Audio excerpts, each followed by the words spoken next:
So have you had a nice day? Yeah, I've had a nice restful weekend, actually. So it's been good. And yourself? How's yours been? Yeah, I'm pretty hectically busy at the minute. It's my daughter's 19th birthday today, and I also have a newborn son in hospital. So it's pretty hectic times right now. Correct. I mean, that's a lot. That's you know. I've got my own crypto project. I'm involved in the firm that we're building in place, so there's a lot going on.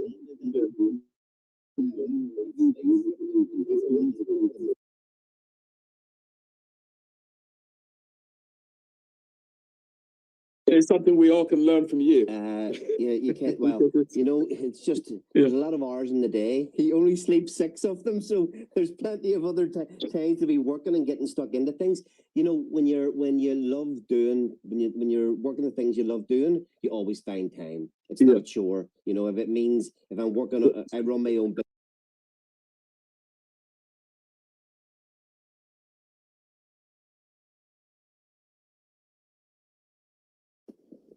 Also fun as well. But yeah, I think you guys are doing some great work at TitanX. Titan Blaze, and yeah, we're definitely looking forward to learning the entire picture. But I think there's a lot of value there. There's just a lot of value. There's a hell of a lot of stuff going on. And let's be honest, we've got time. There's time. Nobody needs to rush anything. Nobody needs to understand everything straight away. Everything that we're doing. It was a flowchart release yesterday. There's a lot of stuff going on there. We've got a great team of guys put together to build this, to work on this, and everything will be drip fed over the next month or two. As I say, it's not like everybody has to understand everything that's going on all at one time. This project, our project, TitanX, is here. It's all built to last. So nobody needs to rush into anything, and just take our time, learn, build, and go with the flow. That's a fair point. I think Mike would be interviewing you and your team later on, and I think it's a start to kind of understand Titan Blaze and understand the value it brings. I think it's a solid team, solid project, and we're looking forward to from here.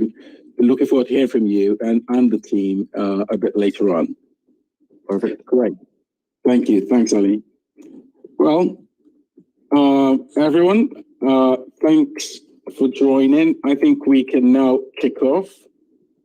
So, great. I think in our usual manner, let us go through the stats that we have today and see what sense we can make of it. I think after that, I will then hand over to Mike, who would sort of give us an update as to development that he with the Dune site and his website, a newly launched website. So, on that note, I will kick off. So, looking at the TitanX distribution, and now I'm actually on the TitanX website.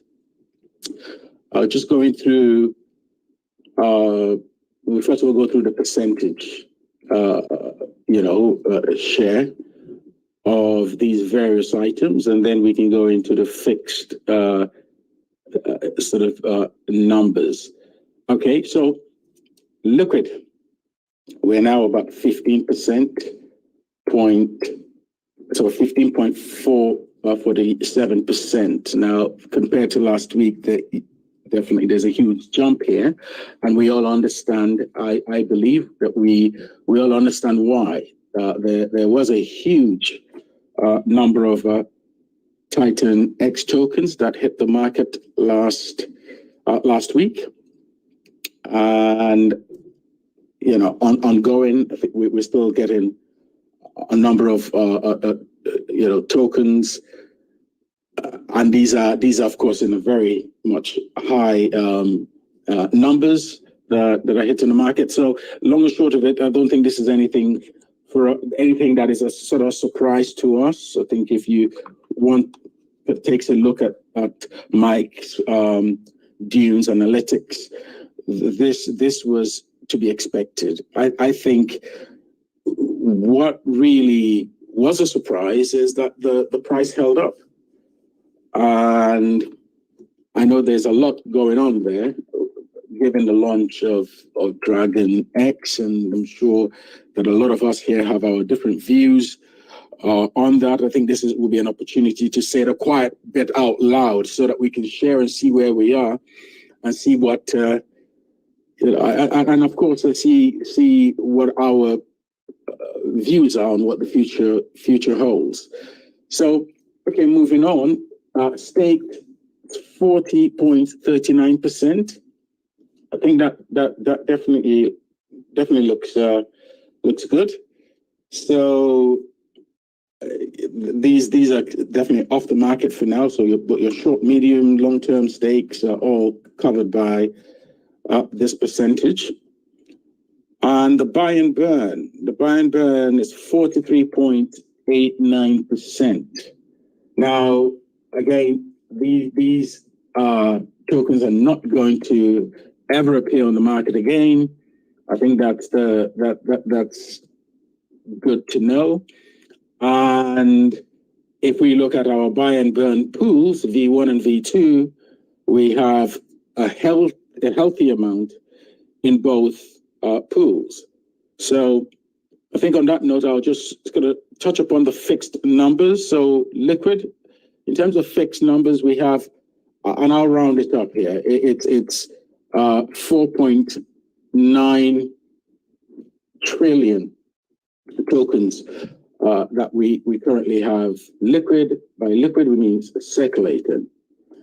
Staked, we have, again, rounding it up, it will be 12.8 trillion tokens.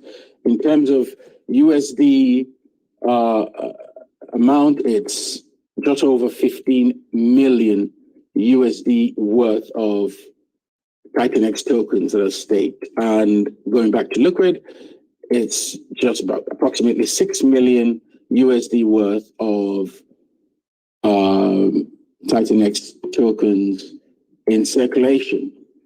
Penalties, we have just over 42 million TitanX tokens. In terms of USD, it's just over $50,000. $50,000. User burned, that's over 12 billion. And that's, of course, over, in terms of USD, that's just 14.8 thousand USD. Just sort of moving on to buy and burn, these are the more significant numbers or items. So buy and burn, it's 13.8 trillion in terms of USD. It's about 16.6 million USD. Again, just rounding it up a bit. Long and short of it, just looking at this, it does definitely look healthy. It shows a lot of activity. It shows that the activity we've seen over the last 90 days, active mining, active participation by community members, is really now kind of hitting the stats in real terms. So for us going forward, it's a case of how do we manage this? How do we manage this hyperinflationary phase? And that is where the projects that are being built come in. We know that Dragon X launched last week. For those of us who joined earlier, you would have overheard the chat that I was having with Ali from Titan Blaze. That's another solid project. So there are about 14 of these projects. And if you go to TitanHub.com, that's Mike's new site, you would have a full list of these projects that are being built. Long and short of it, once these projects are built and launched over the next 2 to 3 months, the demand that they potentially will place on the TitanX,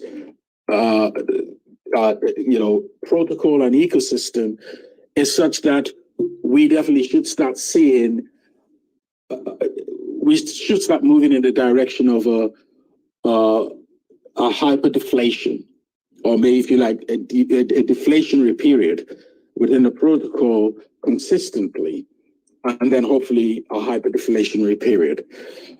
So I think that's pretty much the narrative that we have. That's where we are at the moment. I think there isn't anything I will say that should be overly a concern. Granted, the inflation is there, and I think we will discuss that later on. I think more on my thoughts and everyone's thoughts would be welcomed, I believe. But I say we can discuss that later on. In the meantime, Plan A, can I ask you one quick question there? Please. The numbers, in terms of numbers, the one number that's kind of slowed down that I like to see increasing still is the kind of new people in the actual TitanX Telegram, new folk coming into that Telegram. That's the one thing that's kind of slowed down that has caught my eye. That's the kind of one thing that we need as a community to keep growing.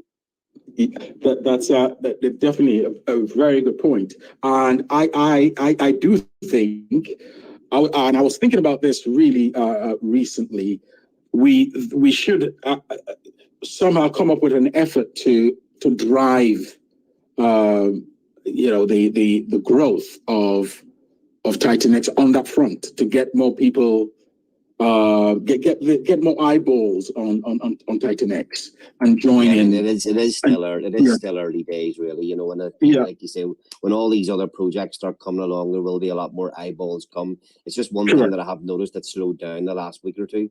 That's a fair point, and the fact it seems a lot of bots had joined and were removed, rightly so that we really know it's definitely not helpful having a lot of bots join the community, and that definitely helps no one. So it's good to get rid of those. And so yes, you're right. I mean, when you look at the numbers, the growth isn't as fast as it was probably say a month ago, but yeah, we're less than 90 days old, and I think sometimes one tends to forget that. Definitely, I tend to forget that at times that this is a very young. Yeah, I think the whole thing needed to actually come up and catch some air before going to the next stage. Correct. Great. So just taking a quick look at the buy and burn pool. So V2 is 15 million USD worth of ETH. And V1 is 11 million worth of ETH, just over 11 million worth of ETH. So in total, we're talking about 26 or just a little bit over 26 million worth of ETH. Now, this is impressive. I think what Jake did in terms of managing the resources of the protocol, particularly the buy and burn pools, has just been very good. Very good, and because again we're in the we are pretty much pre-bull bull run. We've not really got into the bull run proper. We are in our inflationary period, so really burning through these pools, V1 and V2, will really not make sense at all. It was really good to allow the to turn off the tap, or if you like, reduce it significantly and allow the market to take its course. And the price has held up. It's held up. And as we move into this phase of getting projects built on TitanX, once we move across that phase into the next phase, I think we would definitely see a very good and a healthy response on the price side. So we take into account the halving that is going to occur around April or thereabout. May, we're looking at again possibly an ETH ETF. These are these events are setting up this bull run to be really a significant one. And so even though it's not all going to happen the same sort of day one, so we're not going to see an immediate price action after the day after halvening or the day after the ETH ETF. And I'm optimistic about the ETH ETF given that it's BlackRock. We know that the nature of the institution that has applied for this, that the SEC will have to give it serious consideration. And so, long and short of it, we will have, I think, by end of second quarter, beginning of third quarter of the year, we would really be set to really give it a good go. And I think we should do really good. I'll be quite happy with where we're heading to once it's all set up. So I think on that note, I wanted to go through bear with me, Titan Watch a bit. And so let me just do that very quickly before I hand over to Mike. I must say, please, if you've not been to the Titan Watch site, Titan.watch site, please take a look at it. It is really a great resource. And yes, we got TitanX Watch, and of course we'll come to TitanX Hub. So those two tools are definitely very, very important. Sorry, give us the two URLs there, or the two actual addresses. Yes. Okay. I think let's do that. Mike, would you be able to do that, please, whilst we are, just going through TitanX.watch. So let me go through that very quickly, and I'll hand over to Mike. But Ali, we'll get the links up as well. Good. But long and short of it, so we have miners. We have over 253,000 mines in the last 24 hours. We've had 292 mines. Users, over 13,000 stakes, approximately 12,000 stakes. Just moving on, amount spent on mining so far, over 117 million USD. And of course, it's denominated in ETH, but in the USD terms, that's how much it's been, and that is impressive. Now, amount spent on staking, it's been over 14 million USD worth of ETH in the last 24 hours. It's 54,000. Buy and burn, over 54 million USD worth of ETH has been spent. Has sort of entered the system. And so this is definitely very, very good numbers. And bearing in mind that, again, just to reiterate this is a less than a 90-day-old protocol. So I will say, if we look at the buy and burn, what's gone in is 54.5 million. What's the current balance we have in the buy and burn is 26 million. So in effect, let's see. Bear with me. Okay, so yeah, we've spent about 28 million just in a buy and burn so far. That is not a number to snare at all. The system is working, and I think with our support, this will continue to do so. Let me just talk quite quickly on the inflation bit. Let me pull it up.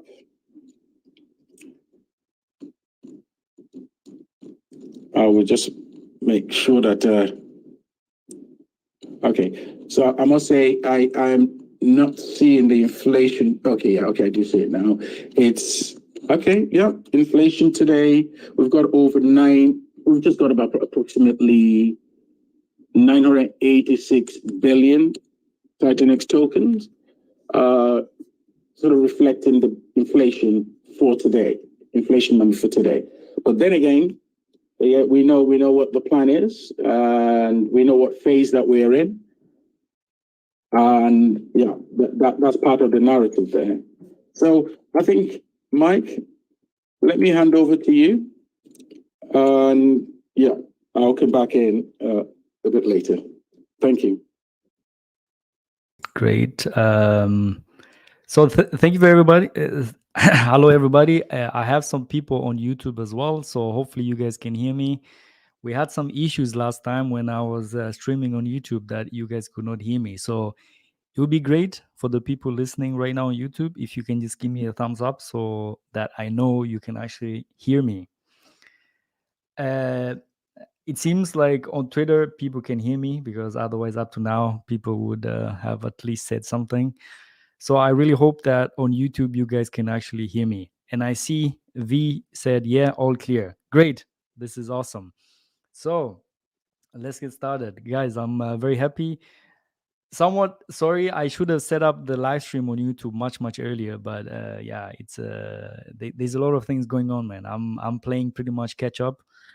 So yeah, I need to find a right way how to get all these things done, basically, because too many things are happening at the same time. I'm getting a lot of DMs. I have to I want. You're doing a good job, Mike. Don't worry about it. It's all good.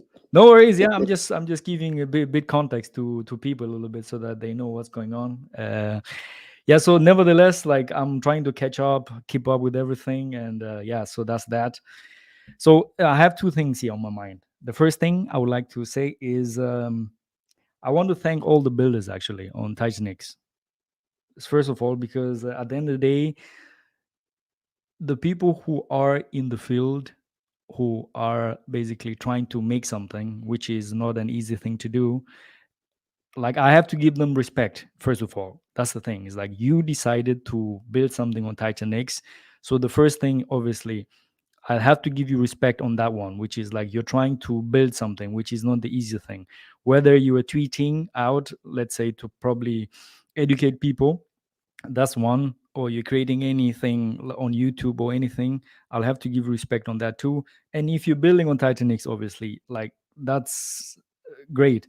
I'm a software developer, so I'm always going to be biased towards the builders, because I know they're somewhat their pain, because I'm also a builder myself. Like, I've created, for instance, the TitanX app.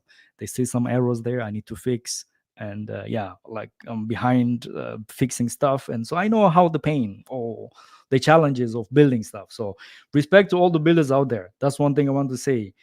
And especially right now, DragonX have launched, obviously, and it's one of the builders. And I went through their code and their documentation. I haven't looked really deeply into it yet, but I've just seen, like, okay, I went to the documentation and read some of the stuff, and I was pretty much very much impressed. I mean, I was like, kudos to DragonX team for sure. They have set up a very high standard, a high bar for the other builders now. And obviously, like, competition is the game. At the end of the day, is like, obviously, all of you guys who are building stuff, you are competing with each other in some ways, right? And well, the market will decide who are the winners gonna be, right? And that's the thing. So obviously, if you want to have a look on DragonX GitHub account, I think I had sent out a tweet.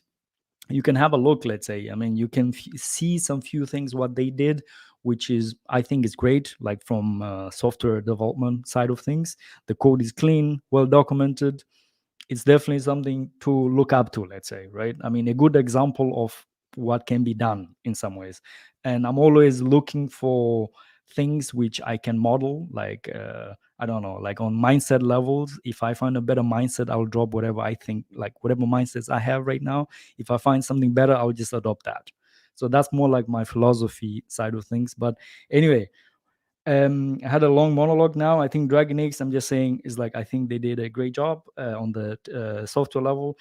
We can discuss on some other stuff, like, okay, is it a good project? What is it doing? Is it hurting the staker class or not? That's something different. Like, that's a different talking point or discussion point. So right now it was just more on the technical level, which I have to say shout out to them. So that's the first thing. Like thanks to all the builders out there, and shout out to you, even people who are creating anything on TitanX. So the second thing I would like to mention is obviously the new website which I created, which is TitanXHub.com. And one of the reasons why I created this is this is more, most of the stuff I build, like I'm a tool maximalist, right? Like if I have a problem, I'm going to try to find a tool which helps me to do stuff. And if I don't find it, I'll just build it. And the first thing was for me is like, I have limited time, like I guess like everybody else. I'm in the TitanX community. I want to know what kind of projects are being built. And I want to have, that's why I created the Google Sheet, let's say, right? It was a very simple thing, right? But the Google Sheet, you cannot iterate on it. Like you cannot improve it. You cannot have any other like menu points, which will help more people. So the reason was like, okay, I need to build up a site whereby you have all the information. If the white paper is launched, you can literally go to titanxhub.com and just click on the link and you'll go to the white paper. And at least you'll see what is out there, who has announced something.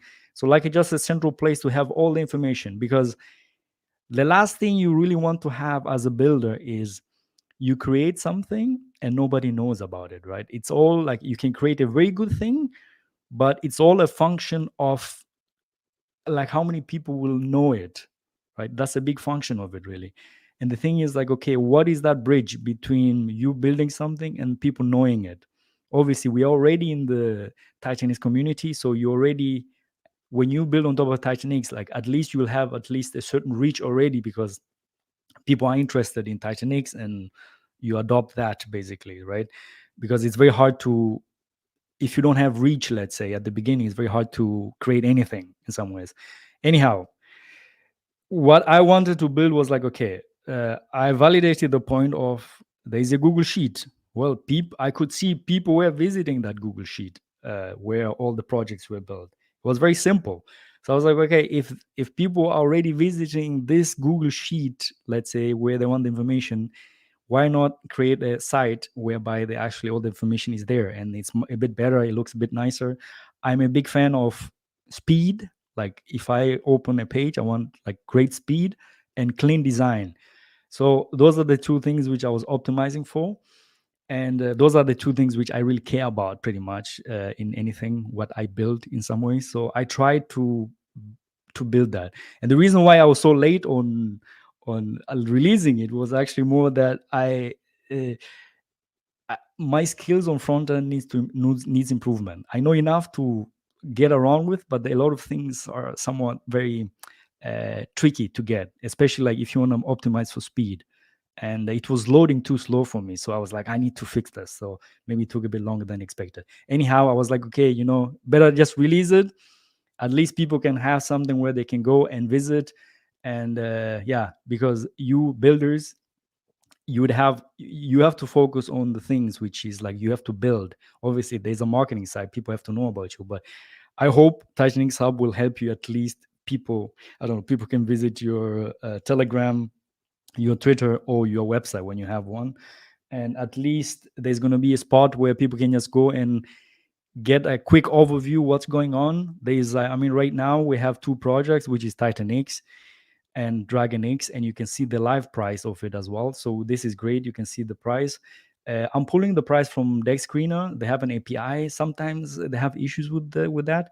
So I'm looking into also just creating my own internal database with the prices, which is going to be much better than relying on Dex Screener. But anyhow, those are the first two big points I wanted to touch on. Is like one, shout out to the builders out there, and obviously we have some of them here tonight. And looking forward to asking a bit more questions, what you guys are building on and stuff like that. And then obviously TitanX Hub hopefully is going to help the community in some ways to figure out what's going on currently in the whole ecosystem, because information, when information is all over the place, it's very hard to gather it. So that's my goal. And there's more plans with TitanX Hub, what I want to build. There's definitely some new features I'm going to be bringing on, but it's like one by one now. So now there's few things I have to fix. For instance, there's like on mobile, some of the logos are not showing for whatever reason. So that's like a bug which I need to fix. So anyhow, hopefully you guys got a bit of point what I'm trying to tell you. And well, I'm still here. So yeah, looking forward to listen to some of the builders tonight. Great. Thanks, Mike.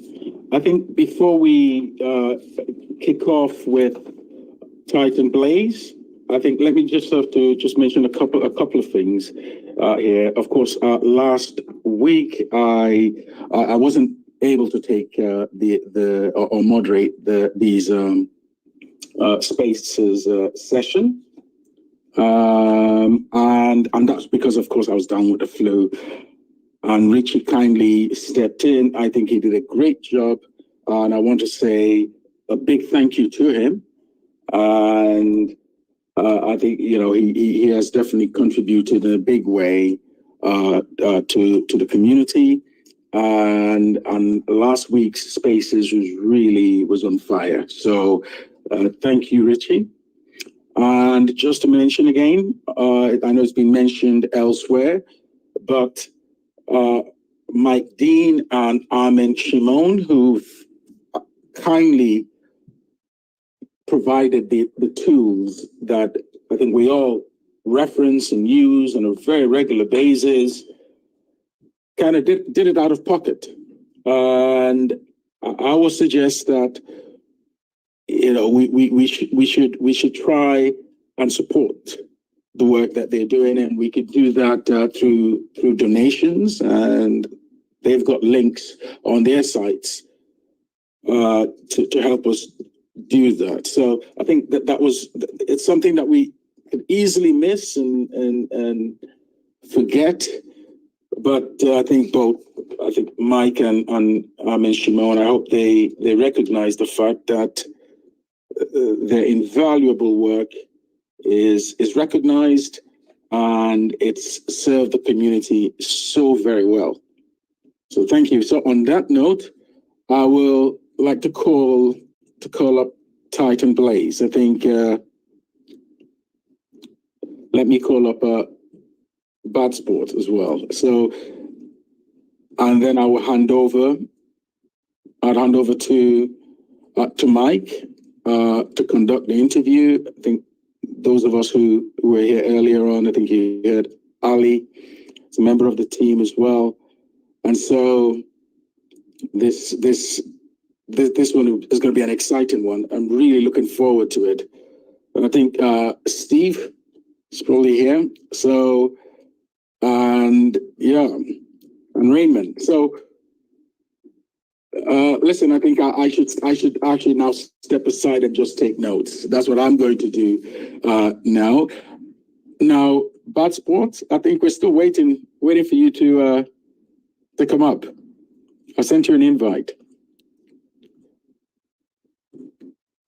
Would you like to have the full, you know, kind of panel of team reps, you know, up here before we kick off? He's run for the hills.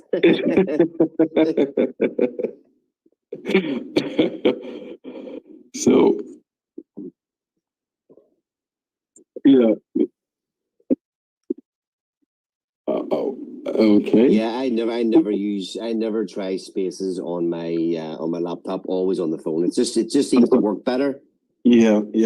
That seems to be the case.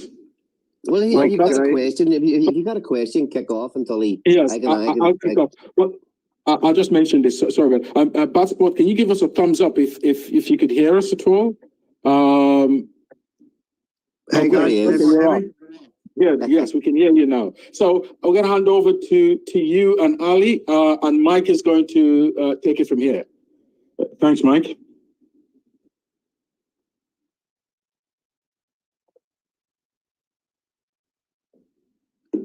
Yeah, no, sorry, Mike.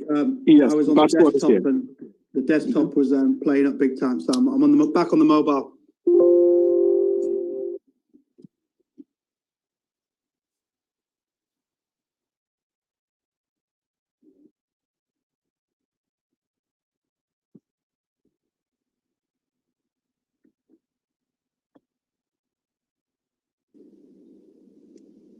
Mike, if anything, can you just build another Twitter for us? TitanX specific. Yeah, I'm gonna incorporate it in TitanXhub.com.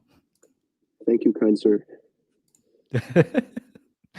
Great one. All right, guys. So yeah, let's get started, right? I mean, so probably the easiest would be for now is like we want the people who have never heard about TitanX Plays, what you guys are doing. So there's TitanX Plays, and then there's the TitanX liquid staking flowchart. We got the flowchart today, and I'm gonna show it also for the people who are live on YouTube. So probably just introduce maybe yourself and probably give us like a rundown what you guys are trying to do actually. Yeah, cool. Cheers. So yeah, my name's Josh, known as Bad Spots throughout all the Telegram and Twitter moderators on the main group. I'm from London, England. Well, not originally. I'm from Yorkshire, and yeah. So we all came together in Jake's mastermind originally. So there's Ali, Steve, and a few others, and we thought we'd just come here tonight to introduce, like, not everyone individually, but a couple of the main speakers and just a bit of an overview of what we've got. We'll hopefully try and get Steve up and go a bit deeper into the weeds of it, if we've got time, and if everyone wants to, that'd be cool. But yeah, so yeah, I'm Josh, and we've got Ali up as well. So I think he can introduce himself, and then we'll probably go a bit deeper into how we all met and what we're about and where we're going to go with Titan Blaze. Yeah, if you're on Twitter Spaces there, please don't show me any disrespect just because I'm the only one that has a pulse chain PFP ring. See all these green rings. Even all my own team that I'm building with have all got green circles, and I'm the lonely pulse chain circle. But listen, you know, we have been in this Titan ecosystem from the very start. We're all the guys that are building the Blaze protocols. You know, I myself joined Jake's group. I was one of the first people to join Jake's group almost 2 years ago. So I've been dealing with Jake for all that time. And within the mastermind, you know, it wasn't just a place to go and listen to what Jake was saying. It was very much, the whole 2 years has been a format of very, very smart, educated people having good conversations about what's going on in crypto, you know, about what their plays are, about how to make money and how to do things right. And, you know, the people that I've teamed up with for creating this Blaze system are the people that were, you know, they're not nobodies to me. We deal with a lot of people in crypto that we don't know their faces, we don't know who they are. These guys that I'm building this project with, we're working hard together. We have all spent, you know, hundreds of hours on Zoom chats with Jake, with each other, and getting to know each other. And we've been talking with Jake for over 6 months on helping him build TitanX. So we always believed in the system. You know, there was doubts about the community. Could we build a good community? And a few doubts were there. But what's happened so far has been unbelievable. And you know, we got together with the idea. The first idea was really, how do we benefit our own bags? You know, we're all day one OGs, all heavily into TitanX. So how do we actually benefit the system and help our own bags of TitanX? So that was the first thing that we got together to talk about, was how do we benefit the system? You know, if you're making, I've been in business for many years. I've run very successful businesses in real life, and I'm moving into the crypto sphere. I've been in crypto for a few years now, but this is my sort of first foray into actually building. And the one thing you want to do, you want to add value, but when you're starting a business and when you're taking on a project, obviously there's got to be a focus on making money. Putting 8 people together as founders of a project on the making money side is not necessarily a good thing, because you've got to make a lot of money to pay 8 people. But the reason I'm saying our sole focus at the start was not to how do we make money out of this, it was how do we benefit the system. And that's what we came together, and we have a great understanding of what's going on in TitanX. And when looking at building a project, we decided to talk to many hours about what can we actually build that benefits the system. And unfortunately, coming up with one idea just didn't work. You know, there's many things that can be done to benefit the whole TitanX ecosystem, outside of what Jake is building. And as I say, unfortunately for us, one idea led to another idea, and now we have got a suite of projects that we believe will benefit TitanX, and it's actually turning into quite a big project and something that we believe will certainly benefit the whole system for a long time.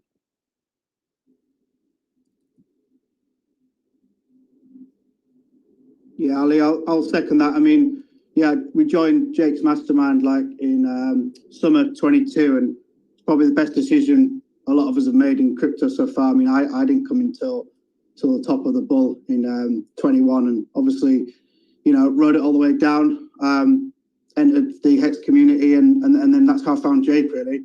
And yeah, just everyone I've met in that mastermind is just so smart and switched on. Like it was clear that within that group there was going to be, you know, a number of projects coming out of there. And I mean, even yourself, Ali, you've organised, like we've met up in real life. You know, we've met each other face to face. We know what the crack is there, and yeah, I just think it's just such a great team. Like 8 of us together. From most of us are moderators in the main chat. We've all got our eyes and ears on the ground. We're moderating other projects' chats. We've got alt group chats going. You know, we are just really passionate trying to push this community and make it grow.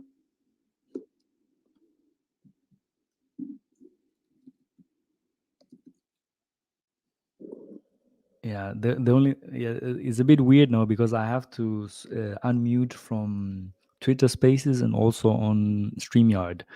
So that's why it takes a bit of time, and I forget sometimes to unmute on YouTube. But anyway, guys, so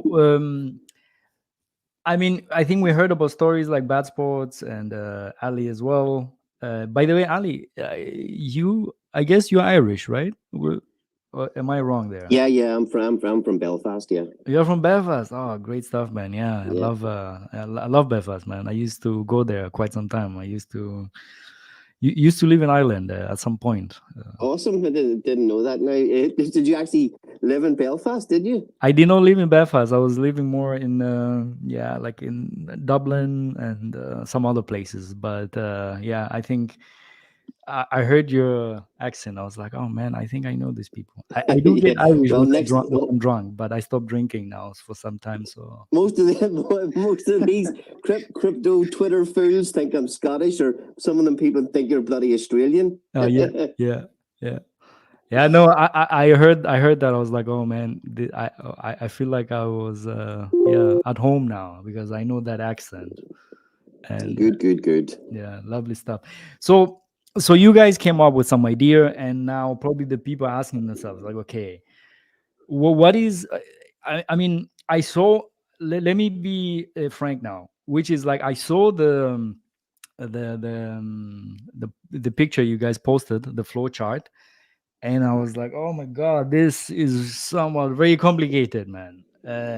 Yeah, look, I'm in the team, okay, and you know, we're all within the team. We're all working on different things. We're all pulling together with the same goal, but we're all working on different things. And yes, the flow chart that was dropped yesterday it's hard to put out when you're trying to achieve so many different things. It's hard to drip feed out what each thing is going to do and what each part of the process and how you got to get in and explain how everything works. Now that is going to take a little bit of time for us to do. So the easiest thing that we felt was to, you know what, just throw out what is throw out everything, and people can even have a look at it and start to get a little bit of a grasp of maybe certain various parts of it. But look, it's like if you try to here's the thing. If you try to explain to somebody, you know, how to get money onto blockchain, you know, if you try to explain that to somebody that doesn't even know what blockchain is, you know, and you can simplify that down to things like not your keys, not your coins, you know, little things like this. So we dropped the most complicated, most difficult part at the start. Now what will come from our team is broken down sections of each part of the overall flow chart. So like I said at the very start when I was chatting to the plan A, is that over the next couple of weeks, all what we're doing will become more and more clear. The flow chart shows an abundance of information. And in fairness, the stuff that probably will release first isn't even on the flowchart, but that's another matter. But look, we will, everything within our system can be broken down into bullet points of probably what each part does in 2 or 3 bullet points, and that will follow for the community. But as I say, we thought it was easiest to throw the most complicated, difficult part out first. Lovely, lovely. Yeah, because I mean, one of my goal is as an educator in some ways. That's how I see myself. I like to find complicated stuff and explain them very easily, right? So Yeah, I understand totally. And we have exactly. even Jake posted something, I think. I don't even know if it was on Twitter or if it was in one of our telegrams, but even he posted something about one of the most important things you can do is keep things simple. Yep. Yep. You know, for marketing purposes. And our first hit out there was not that, but we had to put out, this is a massive project. There are many, many parts. So that's why we put that out. And we do have much, much simpler things coming in the next week or two. Lovely, lovely. Yeah. So probably I don't know if you have the bullet points right now, but if you do, then probably just start talking about those bullet points, and then probably we can take it from Yeah, there. I'll let Josh take over, and he can fire a few bits and pieces of information out for you guys. Just to interject, it's Steve DeFi here, and I'm part of the team. It's good to see you. Good to and Plan A and Mike Dean, you do a fantastic job in this whole community. So big respect to you guys.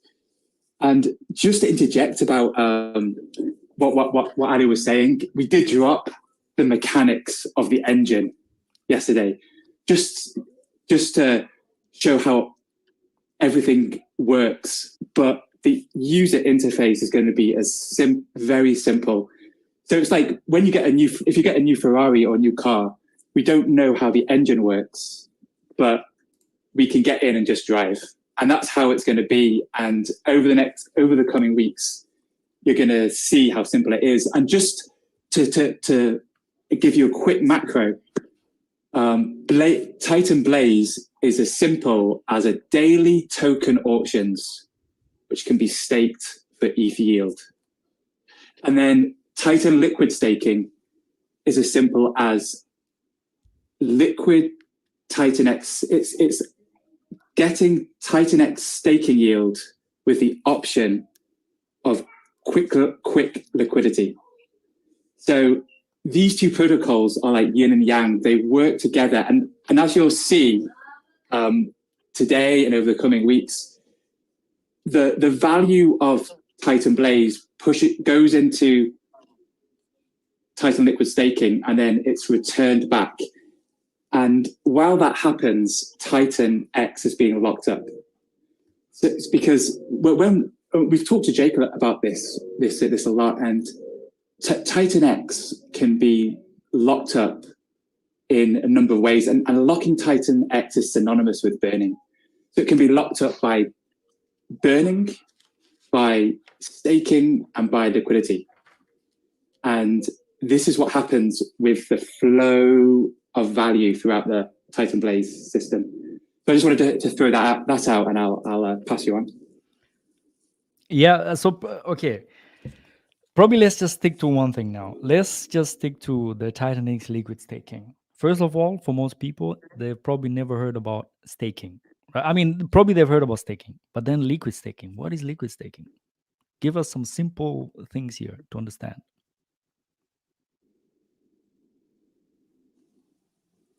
So liquid staking.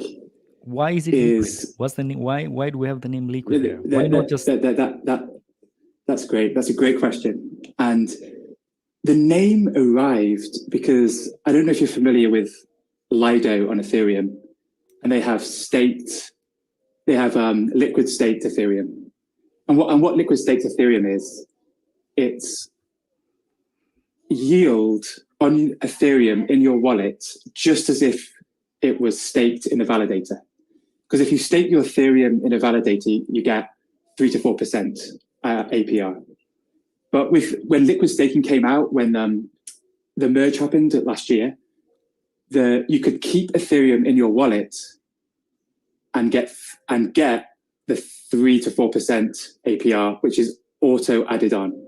So it's a great, the name came from that. And the slight difference is with Titan liquid staking, it gives optionality, number one, and arbitrage, number two. So if anyone stakes their TitanX, that TitanX is locked up between 28 and 3,500 days. And you don't have access anymore to your TitanX. It's now in a stake. And you'll collect rewards in periods of time. So what will happen with Titan liquid staking is you can swap your TitanX for the token Titan liquid staking. Then you have the option to stake your Titan liquid X the same way as you would stake TitanX and get exactly the same yield. But the difference is you can sell it back to TitanX and have a liquid TitanX, and if you want, back to Ethereum. So you can have the option to stake and the option to sell into the liquidity pool. That's the first thing. It gives optionality to your TitanX stake. And the second thing is arbitrage. Because the way Titan Blaze ecosystem is set up, the liquidity pool between TLS and TitanX, because we're only having liquidity pools with TitanX, the liquidity pool is set up in a way that the price of TLS will go up. So people are going to be encouraged to come into the system to sell their TLS back into TitanX for more than they put into the system. So that's the arbitrage aspect. So in summary, why is TLS so amazing is the optionality it brings, the TitanX staking, and arbitrage ability. Okay. I mean, since I'm a visual learner, like I have to basically put whatever you just said into like some charts so that I can actually pinpoint the stuff I don't understand. So it's a bit hard right now because this is just sound like speech we're at.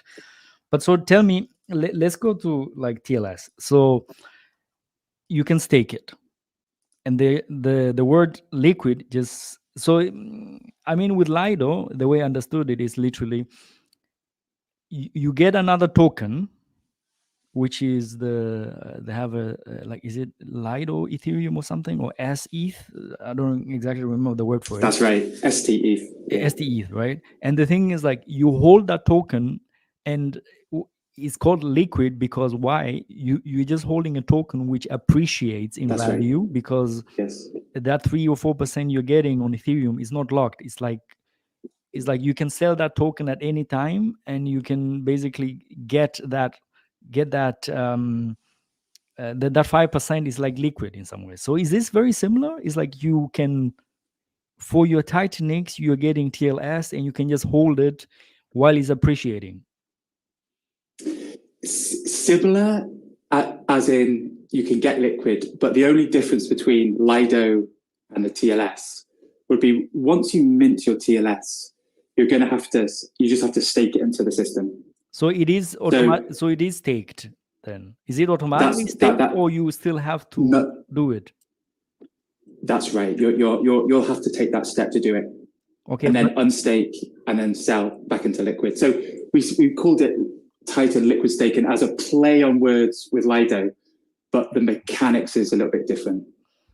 Okay, because that's why the thing is, like, obviously, like, we're such a new industry, so whenever you use a term, yes, like, people just like people borrow their understanding from other stuff. So when I heard liquid staking, I was like, okay, fine enough. Yes. Just like Lido, I'll just transform my TitanX and then I can just keep the tokens liquid. But now what I understand is, like, to get the percent, like the 5% or whatever it is, you still need to stake it. That's correct. You stake it, but you can, but you can stake it and then unstake it and then sell it into the liquidity pool. Can you unstake it? Is it time locked, or is it like you can stake it anytime? You can stake it anytime, and you can unstake it anytime. The only difference what we're adding is you can stake it and unstake it anytime. But when you unstake, there's going to be a 3-day cooldown because we want new people coming into the system to take advantage of the arbitrage, to have the first bite of the cake in the arbitrage. Okay. So if you're staking your TitanX, it's locked for the duration of the stake, which is going to be 3,500 days for maximum. But with us, the Titan liquid staking, you can get the same value as a max stake TitanX stake, but you can unstake it with a 3-day cooldown and then sell it. So it gives an extra optionality. Okay, but what are you getting? You're not getting ETH, right? While you're staked, you're just getting getting TLS tokens, more TLS tokens, right? No, you're not. You're getting one TLS. Every TLS in existence is represented by a TitanX in the staking contract. So one TLS equals one TitanX staked. So you'll get exactly the same as staking one TitanX. The ETH you get for staking one TitanX, you'll get exactly the same by staking one TLS. Okay, so at the end of the day, it's like you are getting TitanX. You're getting Ethereum. You're getting because Ethereum. When you stake because when you stake TitanX, you get Ethereum, right? That's what I'm saying. So when you stake TLS, and what do you get if you stake TLS? Ethereum. It's exactly the same as a TitanX stake. Oh, okay. The rewards is exactly the same. Okay. Yeah. So I mean, hey, Mike. Yes, Mike. Sorry, can I jump in there for 30 seconds? No worries, man. Please. Yeah. So This is how I discuss it with people and try and help them understand. That we're essentially depositing TitanX into bigger pays better, longer pays better stake. Okay. And you mint yourself a TLS token, which represents that's your portion or share of that stake. Okay. And you will proportionally proportionally to the stake that you're deposited into. And you, by staking that TLS token that you mint, you will earn your representation of that ETH yield from that Titan stake. You will get the exact ETH yield you would get in that stake with TitanX as you will with a TLS token staked. Okay, I think that's a much better understanding now. I think that's much easier understanding because I'm listening live to you right now. Like I have to make sense in my head right now. So yeah, I think that's a much better way to put it actually.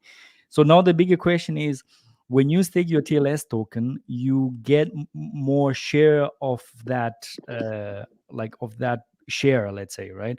But that is only if new people come in, so that share gets bigger for you, right? Like, does that make sense? What I'm asking? It would be the same way if you was to stake a TitanX token in the TitanX protocol, you would anyone. But that I comes get in diluted there, like on TitanX when I stake, I get diluted because if I'm like whatever, like as an example, if I have 1% of all shares, right, I get 1% of all the ETH which is coming in. And if now something comes there and takes my share, like if somebody comes in and create a lot of shares, that 1% of my can be now 0.5%. So how does that plays in your system? So that's so anyone who's not staked in that TLS system, you'd have the surplus of Ethereum from the unstaked TLS, and it's that surplus Ethereum that then connects our other protocols into this same network. That's we're going quite into the weeds of it when we start jumping away from TLS. But yeah, there is a mechanic there where if the TLS token isn't staked, there is a surplus of Ethereum from the original TitanX stake, which is then used into a buy and burn system, which is something we'll probably go on to a little bit later on. Okay, but at the end that was great, beautiful there. One thing that looks like a weakness leads into another benefit in another part of our system. Yeah, that's it. Okay. But I mean, I think like trying to understand it live on live right now, it's kind of hard a little bit to be honest, because like I also need some. Well, I wish I had a bit more time to prepare, but I mean, I just looked at it. I was like, okay, let's try to figure this out on live, which we're trying here our best. Which is, I guess, you see now how I try to understand stuff, maybe live. So the thing is, what is the so you can stake TLS and you cannot stake it. What is the so are you diluting the people who are not staking? With TLS, it's exactly the same as a TitanX stake. So if because every TLS is represented by a TitanX in the staking pool. So if someone stakes in the TitanX contract, they're diluting if you stake TLS because it's a TitanX stake. Okay. The mechanics will be the same. The rewards are the same. It's just the only difference between staking TLS compared to TitanX is you can unstake it and sell it into the liquidity pool. That's the whole protocol. Okay. Fair enough. So I mean, like, okay, but what is the reason for me to hold TLS token and not stake it? Like, what would be a person come in and be like, I just want to hold that token. What is the benefit for him to just hold it and not stake it?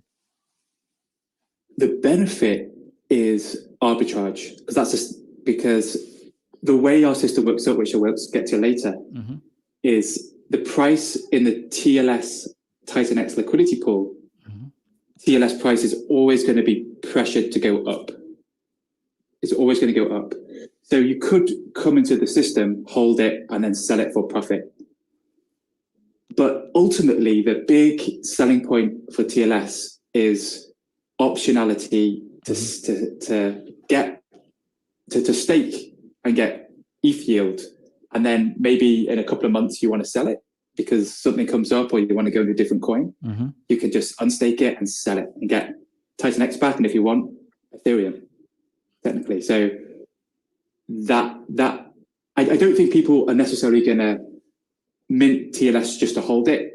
They're going to either want to stake it or to wait for the arbitrage. There's no real purpose in just holding TLS. Okay. So basically, if somebody what is the motivating factor for me to hold TLS? I don't know, in a simple sentence. Imagine you stake your TitanX today. Yes. But in 2 months' time, imagine that you have a massive bill come up and you gotta pay someone.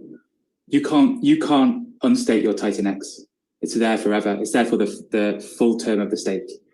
But with TLS, you've come into the system, you've staked it, you're collecting Ethereum just in the same way. But then 2 months down the line, you've got this bill come up. You can unstake it, you can sell it into the liquidity pool to get TitanX back, and then you can sell it into ETH and pay your bill. Gotcha. Okay.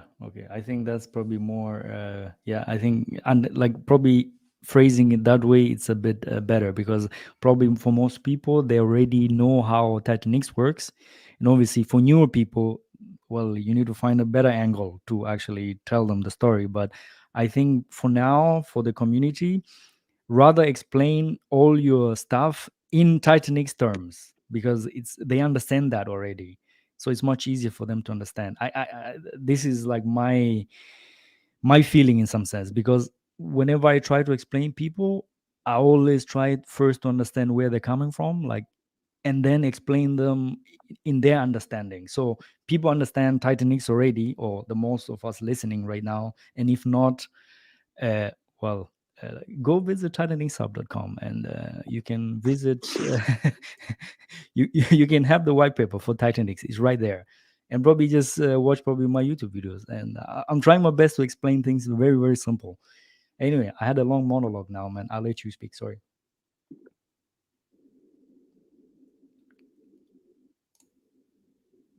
So just one thing, okay, so the TLS part is, I think that's a bit more clear now, at least on my end. Hopefully other people have it clear as well. So just to keep it more simple, the new TitanX, so Titan Blaze and Titan Liquid Staking, it's 2 tokens, and they're all going to launch at the same time. Is that true? Exactly. Because it's yin and yang. So the focus, Titan Liquid Staking TLS is adding utility to your TitanX for optionality and arbitrage. It's Titan Blaze, which is the focal point, which is the thing which is we're both excited about them both, but it's like a focal point, Titan Blaze. And Okay. it's a simple, I don't know if you're, it's basically Titan Blaze in a nutshell is daily token auctions. Mm-hmm. And then, so everyone can participate in these token auctions. And when they get their tokens, they can stake it and get Ethereum yield, real Ethereum yield. And to participate in these auctions, these daily auctions are for finite tokens. There's going to be 8,888 tokens a day up for auction. And that's going to be deflationary by 0.28%. So that's going to be less every day. So to participate in an auction, you need Ethereum and TitanX in a 50-50 ratio. So it'll be 0.1 Ethereum and $200 of TitanX for 100 power auction. And if you're the only one that auctions, you get all the tokens. If there's 2 people that auction, you both get 50% of the tokens. So the amount of tokens you get is determined by how many people enter the auction. But And everybody what's gets exciting, something. so everyone gets something. Okay. Every single person every day will get something. Will get their share of Gotcha. the auction. Yeah. So the 50% TitanX and the 50% Ethereum, all of the Ethereum is going to go into rewards. Just like we have reward pools in TitanX, we're going to have reward pools in Titan Blaze. And in Titan Blaze, there's going to be 3 reward pools, 8, 88, and 369 days. So all the Ethereum goes into the reward pool. All the TitanX goes into Titan Liquid Staking. And this is part of the genius of this whole system. All of the TitanX goes in, basically goes into the TLS system. Half of it is immediately minted to TLS. So it's available for people to get straight away, to mint straight away. The other half of the TitanX goes into the TLS TitanX liquidity pool, buys up TLS and puts TLS into the TLS vault, we call it. But that makes the price of TLS go up. And that's the arbitrage right there. That's where the arbitrage happens. So as people participate in Titan Blaze, they're pushing the price of TLS up, creating arbitrage in that system. So one more step is, when you look at the value, because every TLS represents a staked TitanX, all unstaked unstaked TLS, creates an Ethereum surplus from the TitanX reward pool. 100% of that Ethereum goes into buying TitanX from the market. So it's going to push the price of TitanX up. That Ethereum buys TitanX that's generated by TLS. The TitanX which it buys goes into the TitanX Blaze liquidity pool to buy and burn Blaze. And when you're buying and burning Blaze, you're effectively burning TitanX because it takes TitanX to create Blaze. And as the price of Blaze goes up, the participants into the daily auctions is going to increase. So I just gave you a flow of value in the system. So I hope Yeah. that you got that. It's like for me as a visual learner, I have the TitanX Blaze open up, and while you're talking, I was trying to follow up all these things. So as a visual learner, it's very hard to keep up with the words you're saying, but I think when I sit down and try to analyze this, especially if you guys, the white paper is not there out, right? It's not yet out, right? Yeah, Mike, as I say, this a lot of it does. The system all sweeps in, flows around beautifully, but there is a lot to understand. And over the coming weeks, we will be working hard to make all this stuff like Bad Sports come in and hit you with a few lines that simplified the sort of TLS protocol. That'll all be coming in the next few days. Listen, I just wanted to pop up and say thank you very much. I've got to go here to my daughter's birthday. So yeah, thanks very much for having us on. No and I worries. hope you all have a great rest of your evening. Absolutely. No worries, man. You're welcome. Cheers, Ali. Speak to you later, mate. Thank you very much. Talk to you later. Okay, so I think you gave me a lot of mechanics, like how things work, and like a lot of probably in detail. But let's say, okay, why would somebody choose to even participate in Blaze?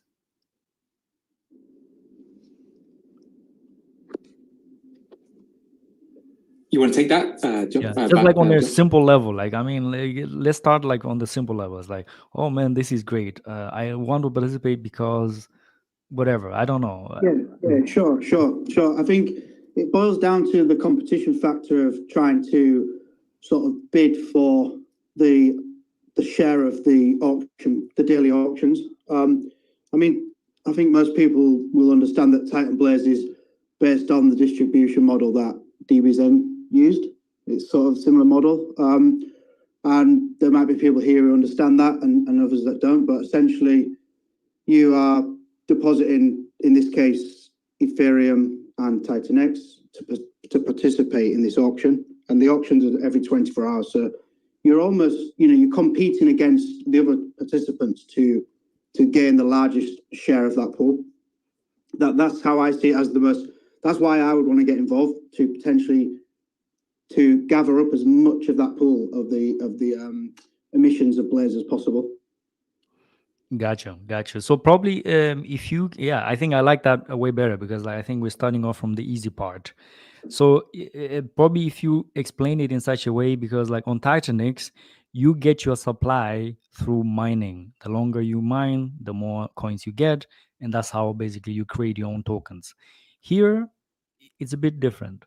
And the difference is like there is a set amount of tokens per day, and you need to participate in that auction, and you're going to get a share of that.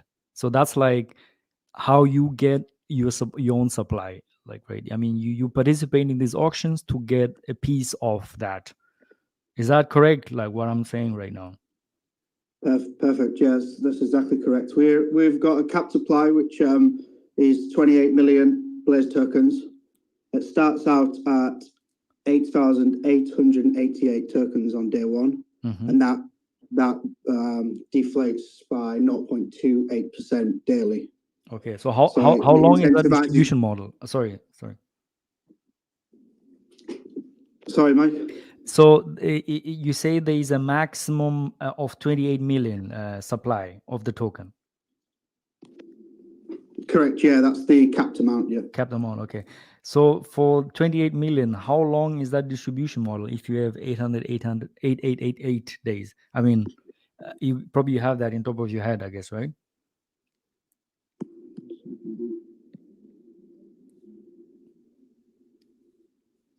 Sorry, I've not got. Steve, was it? It was 3,500 days. How much is that? Roughly. Like, yeah, but then it deflates. So we're looking at like 10 to 15 years. We'll get the exact number. We don't have it on hand right now, but yeah, so looking at that 10 to 15 years. Okay. I mean, I'm asking a lot of things which I'm just whatever pops in my head right now, which I'm interested. I'm just like, so 28 million. So we have now, like, my understanding, like, to do a little recap. There's a token. So there's an ERC20 token with a max supply. And the way to get it is through this daily token auctions. There's 8,888 tokens. You need 50% of TitanX and 50% of ETH to participate in these auctions. And depending how many people are in that auction, you're gonna get a share of that available tokens per day. And then the next thing would be, okay, these auctions run every day. So there are gonna be some days whereby not so many people participate, whereby if you do participate, you're gonna get a bit more share of that because, well, there's always that available tokens, but also those available tokens do decrease by 0.2% every day. So if you wait for a day where there's not many participants, sure, you can have a great share of those tokens, but there's overall less tokens over time. That's like my understanding for now. Yeah, that's exactly right. There's another little mechanic is, so I'll just throw this out and then Josh can pick up the pieces and make it simple. We don't want a situation where the first day auction or first week people who get the tokens become too powerful in the system. So what's going to happen is we do have a deflationary aspect of the tokens, so there's going to be less every day. But the share pool, as in the share pool of the Ethereum rewards, just like when you make a TitanX stake, you have a percentage of the share pool. That you need less tokens to get a bigger percentage as time goes on.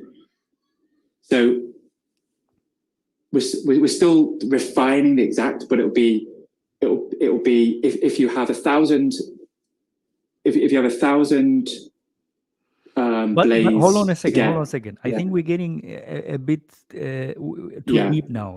Let me just go one level now, because I think we know it's like, okay, now we know how the tokens, how you get supply of the token. Now we're gonna get to the staking part, but before you get into the detail of how like you want to regulate how much percentage you get so that people don't abuse it, before we get to that, is like, let's go to the next step, which is staking. So let's say I'm a participant, right? I put up my 50% TitanX and 50% of ETH. I've participated in the auctions, and then so I would guess there is a 24-hour window where the auction runs, and then at the end of the auction, this is where you get your liquid Blaze tokens. Is that correct, first of all? Yes, that's exactly right. Okay, so the auction, what is it? Is it running for 24 hours, or how does that work? Yes, it will be a 24-hour auction. So every emission of 8 of tokens every day, which starts at 8888, is going to last for 24 hours. Okay, so obviously there's going to be some people like waiting until the end to see how much shares they can actually get and play that kind of game, which is fair enough. That's what people will do. And then so now let's imagine a person. He just the first day he's participating. I just like to make this example so that we can go to the deeper level of understanding. So it's like, I've put up the first day, I see the clock is running, 24 hours to go. I'm like, okay, I don't want to wait too much. I put my 50% TitanX and 50% ETH. Can you put more so that you get a bigger share or potentially bigger share of that? Or is it just capped for, you can only have 50% TitanX, 50% ETH? Is that a capped, or is like, can you do more than that? You can, in the same way that TitanX has bulk mining, you can do bulk auctions, but you'd have to use, instead of 0.1 ETH and $200 of TitanX, it'll be 0.2 ETH and $400 for 200 power auctions. Gotcha. So yeah. You said they're like $200, but that means it's just like a 0.2 of an ETH and the equivalent of that in TitanX, basically, right?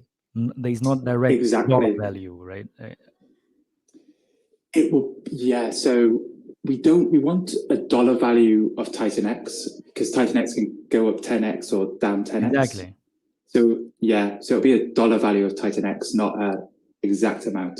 So it'll be exact. It'll be Also, it's the dollar value. That's okay. You're referencing the dollar value. Then you're not referencing the ETH value. You know. Yeah. I mean, 0.1 ETH. Let's say it's $200 now, and but it could be 800. If it could be. So if it's $800 at launch, we would make it less. You know what I mean? So, but just for the sake, but is it explanation? Yeah. For the sake of explanation, it's like okay, $200. But okay, but this gets now a bit into the weeds. But maybe this is not important for now. Which is, how do you know what the price is of Ethereum right now, or what is $200 now? It's like you have to read it. Let's say in like you need to have some oracles which feeds you price if you want to do it live on the front end, let's say. But anyway, I think this is more like the technical levels, which I'm more interested in. But for most people, they need the higher level stuff first, and then we get into the deeper stuff. Yeah. So just one thing on that. Go ahead. Just one thing on that. Our dev team is absolutely first class. These guys are expensive because we went for the best.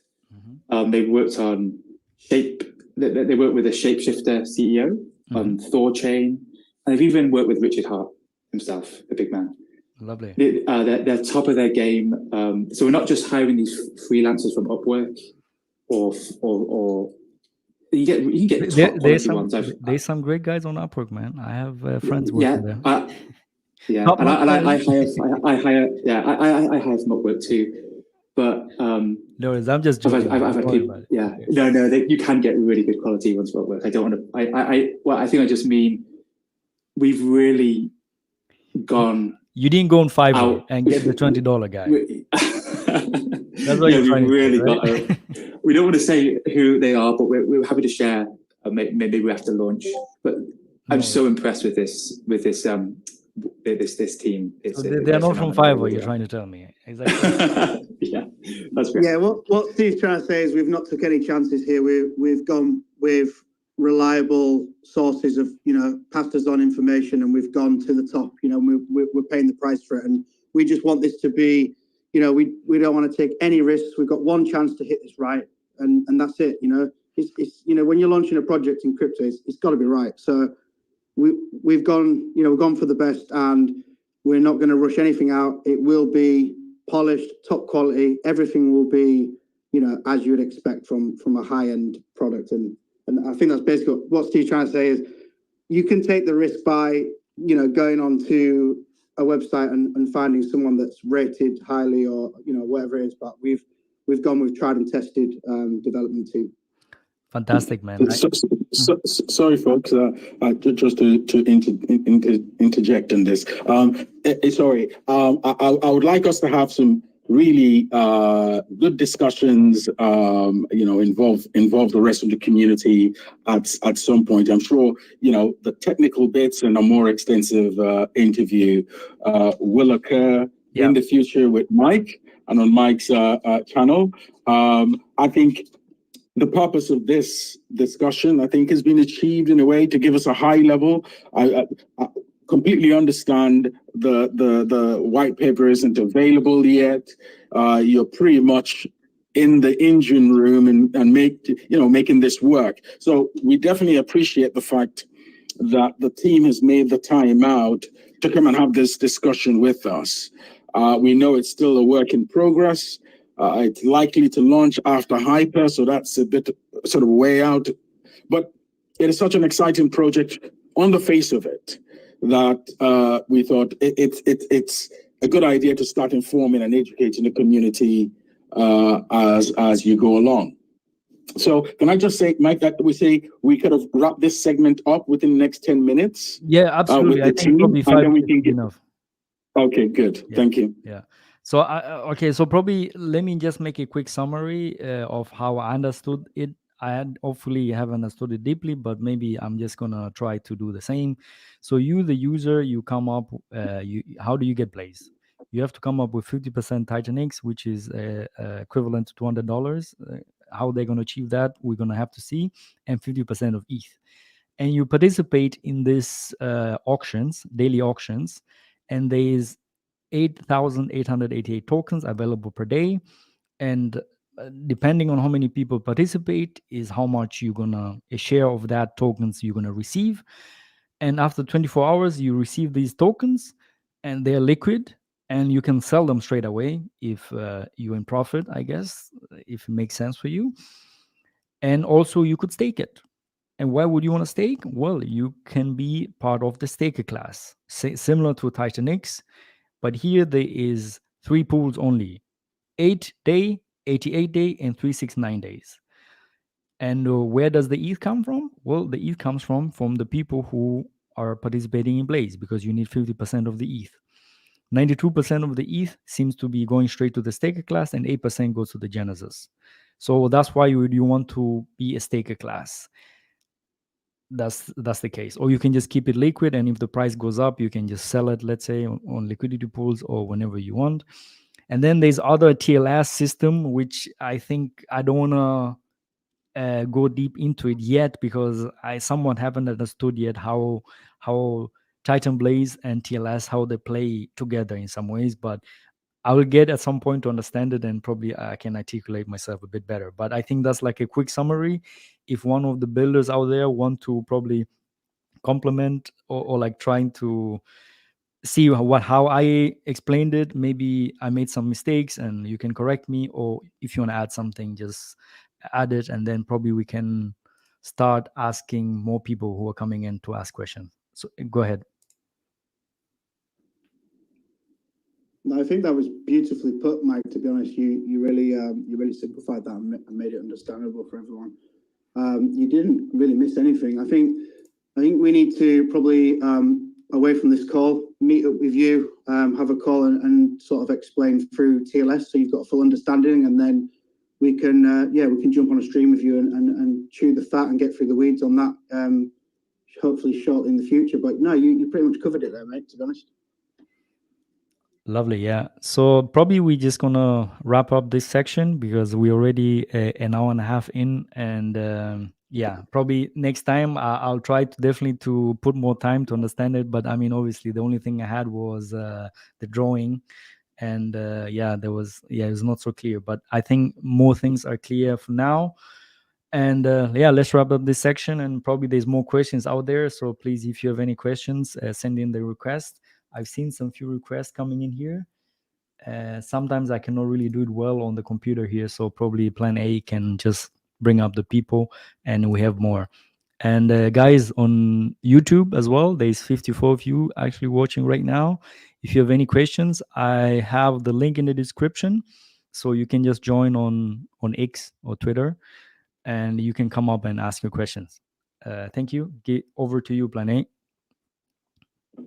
Thanks, Mike. Crypto P, over to you.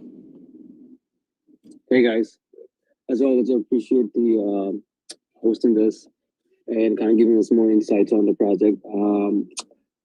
I'm actually really excited about this project because the fact that the founder seems very transparent.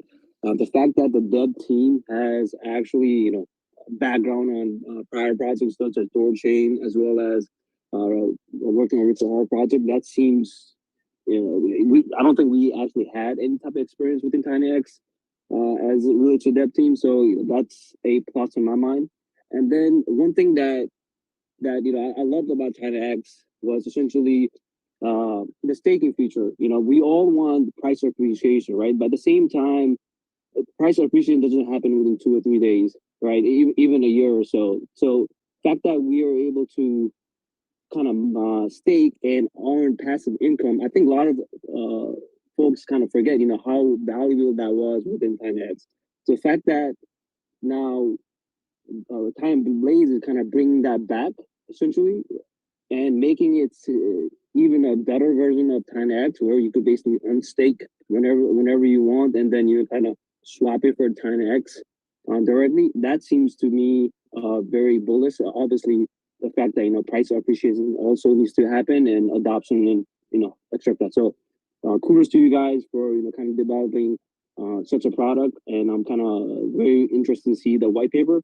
One question I have right now is really with staking. You said that you could swap, I think, TLS for TitanX, if you wanted to kind of get out the liquidity pool or on stake, will it always be one-to-one swap, or is that like it will vary based on like I guess the price of TLS or whatnot? Can you just expand on that, please? Yeah, so the great question. And if you want to exit your TLS position, you exit through the liquidity pool from a TitanX TLS liquidity pool. And the way the system is set up is there's 50%. Yes. Yeah. You am I loud and clear? Yeah. Yeah, so the way the system's set up is 50% of the TitanX which comes into Blaze is used to buy TLS, which will push the price up and create arbitrage. So Hello, guys, can you hear me? Yeah, so that's basically it.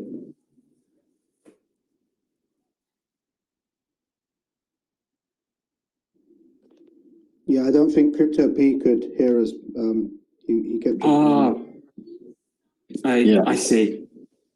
I think he's exiting. He should come back in later. I think, Mr. Nutty, do you have any questions or feedback to the team? Okay. Hello. Feel free to let me know if my audio isn't good. I do have a question. It's around staking. So you guys essentially take some of the TitanX that we mint from and put it into the TitanX staking pool. And with that payout, what do you guys do with the payout from the TitanX staking pool? The ETH payout? Yes. So the ETH payout is paid out to the TLS stakers proportionate to your share in the pool. Anything surplus that isn't staked via the TLS staking pool is then taken away from the Blaze contract and used within the TLS. Taken away from the TLS and then put into the Blaze contract with a buy and burn.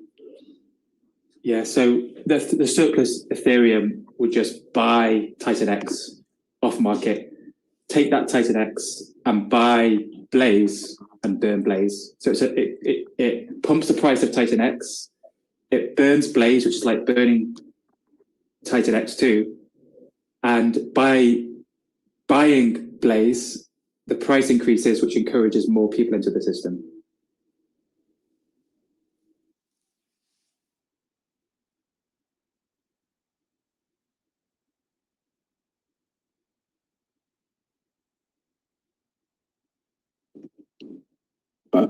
Mr. Nutty, does that help? Okay, great. Crypto P, you can continue from where you left off.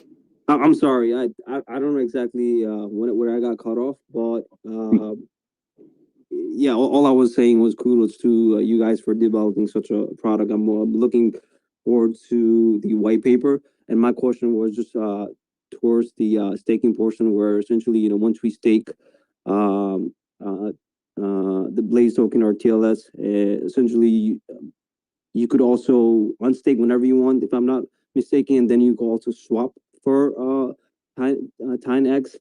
So like the swap, when you're swapping for TitanX after you unstake, would that always be one-to-one swap, or like can you just expand on how that works, please? Yeah, absolutely. Can you hear me okay? Yeah, I can hear you fine. Thank you. Oh, yeah, good. Yeah, so when you hold TLS and you stake it, you can unstake it. And the way you exit is you sell that TLS into the TitanX TLS liquidity pool. You're not,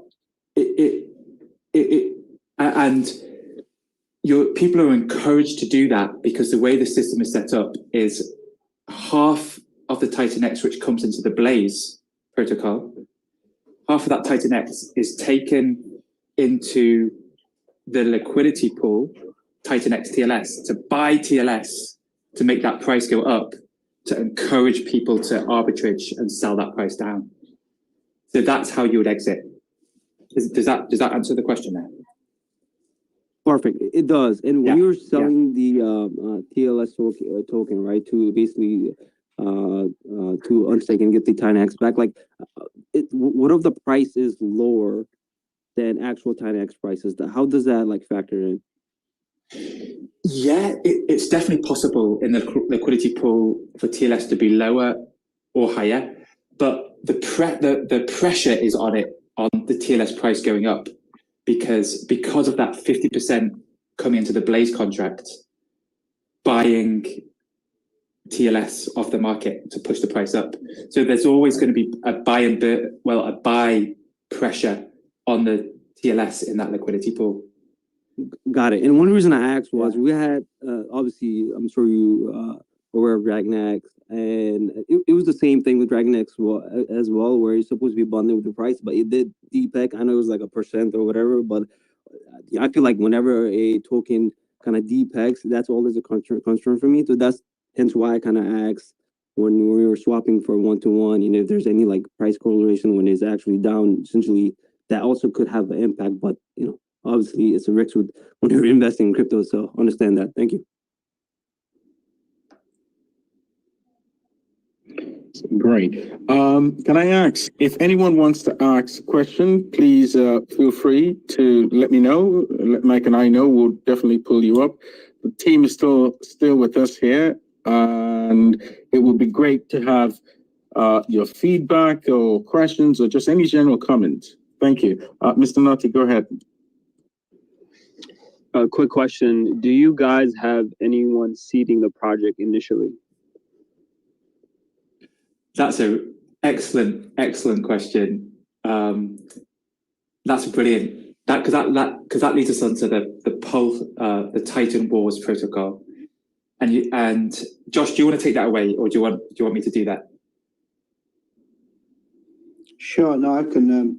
I can add to that for sure. So if you talk about sort of seeding the funds to get this off the ground, we're essentially 8 founders. We're all coming together and to make this work financially, but we've got a initial project launching, which is Titan Wars. This is so Ali, who was on, he's left. This is his baby, really. He's launching on Pulse Chain with Pulse Wars initially, and it's an NFT project that is like a battle style knockout competition with huge rewards in the token that is distributed from that. So our plan is to help with sort of seeding the next protocols is to use some sort of Genesis allocation to help with that. But essentially, it's the 8 founders. We all come together. We're all funding it between us, and so everyone within the founder group is the seed group essentially. Yeah, and just to add to that too, like we're all investing our own money in this to get off to get it off the ground. But what we want to use with Titan Wars, it's an NFT battle game, which is absolutely amazing. More details coming. Let's have a space with it and get Ali on to talk it. It is an exciting game. I won't get into the mechanics of it, but the funds that raises, we want to seed the liquidity, the Pulse X, the TLS TitanX liquidity pool. So that's where we want to seed the liquidity pool for TLS. For the Blaze TitanX liquidity pool, that's a little bit different, because for the TLS TitanX liquidity pool, we're going to be making that very thick, and so we're going to go for $150,000 on each side. That'll be the starting thing. $150,000 of TLS, basically $300,000 of TitanX. We want to seed that pool with, which we'll get from Titan Wars.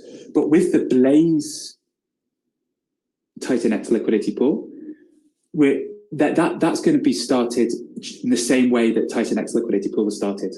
So the contract will be launched for Titan Blaze, and then when there is $15,000 of TitanX, it's going to be paired with 28,000 Blaze tokens, and then so people can technically buy that on market and get Blaze cheap by buying it on market after when contract launches.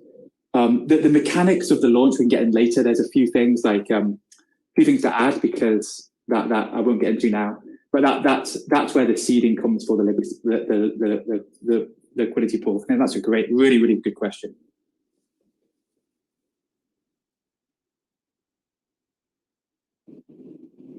Great. Well, we're still waiting for any additional questions, and let's give it a couple of minutes. If anybody wants to kind of hop up and ask a question. Yeah, I have one question. How are you guys generating revenue off this project? Is it like essentially 8% off, all the rewards, or like, can you just expand on like, how is the revenue stream coming for you guys from these projects? Yeah, so go on, Steve. Yeah, just it'll be 8% of the surplus ETH from TLS and 8% of the Ethereum which goes into Titan Blaze. Go ahead, Josh. Yeah, no, so I just wanted to add that one of the reasons for choosing to only take a Genesis wallet percentage from the Ethereum is so that the TitanX is never touched. 100% of the TitanX is either locked in a contract liquidity pool or taken off the market through staking. So we never touch any of the TitanX in the entire system. Awesome. Yeah, I mean, I think developers definitely need to get paid, and yeah, that seems like I'm sure you guys want more essentially, but I feel like 8% based on what Jake had said is fair enough. And one other question I have is, how about the gas fees? Whenever we're unstaking and staking, are we paying that in TitanX, Blaze, or are we paying that in ETH? It would just be ETH as a normal transaction. So it'd just be in however, got it, whatever, yeah.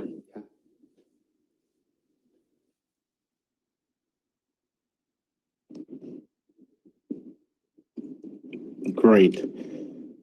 Well, thanks, Steve, and thanks, Josh, for your transparent approach and openness. I think you will definitely be receiving further questions via your Telegram group. But yeah, well, Mr. Nutty, I see your hand. Yes. Thank you. Yeah. This is more out of curiosity. One of the biggest hurdles that I see, I just took a look at the white paper maybe a few minutes ago and just jumped in the stream. But when we mint Blaze, there's a 50% TitanX required and 50% ETH required. That 50% ETH required could potentially be used depending on how much they not the white paper, I'm sorry, the diagram, but how much is in the staking pool. I'm wondering, like, how did you guys come up with that ratio? There's 8 founders, so we thought 1% to each founder, and then it just feels like a good number in the whole community. 8%. DragonX takes 8%, I believe, of the Pulsex. Is it 3% of the ETH? It just felt like a good number. That was how we came up with it. No, I'm sorry. Just to clarify my question, and feel free to correct me because my question could probably be invalid. When we mint Blaze, we need to provide 50% TitanX and 50% ETH. Is that correct? That's right. Yeah. Okay, wonderful. So initially, 50% ETH could potentially be a huge amount, and I'm just curious if you guys did some kind of data study, or where did you guys come up with that ratio of 50-50? Oh, I got you. Yeah, that's a great question. Fantastic question. Yeah, we had a massive deliberation about this even for a few weeks. DBZen, which is the protocol which burnt the most amount of Zen, of a protocol released on Zen, had a high percentage ratio of Ethereum with a low amount of Zen, and it burned to loads. It just got rid of loads of Zen. But why did we decide on 50-50?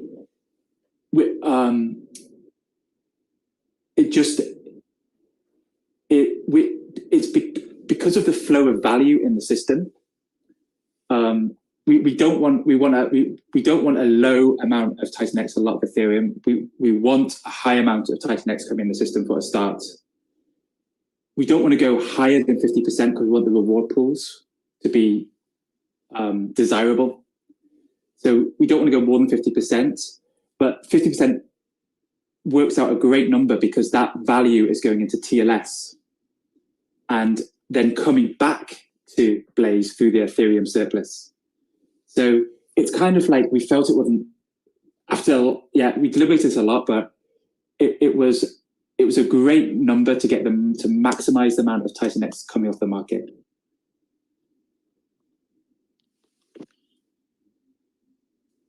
Yeah, sorry.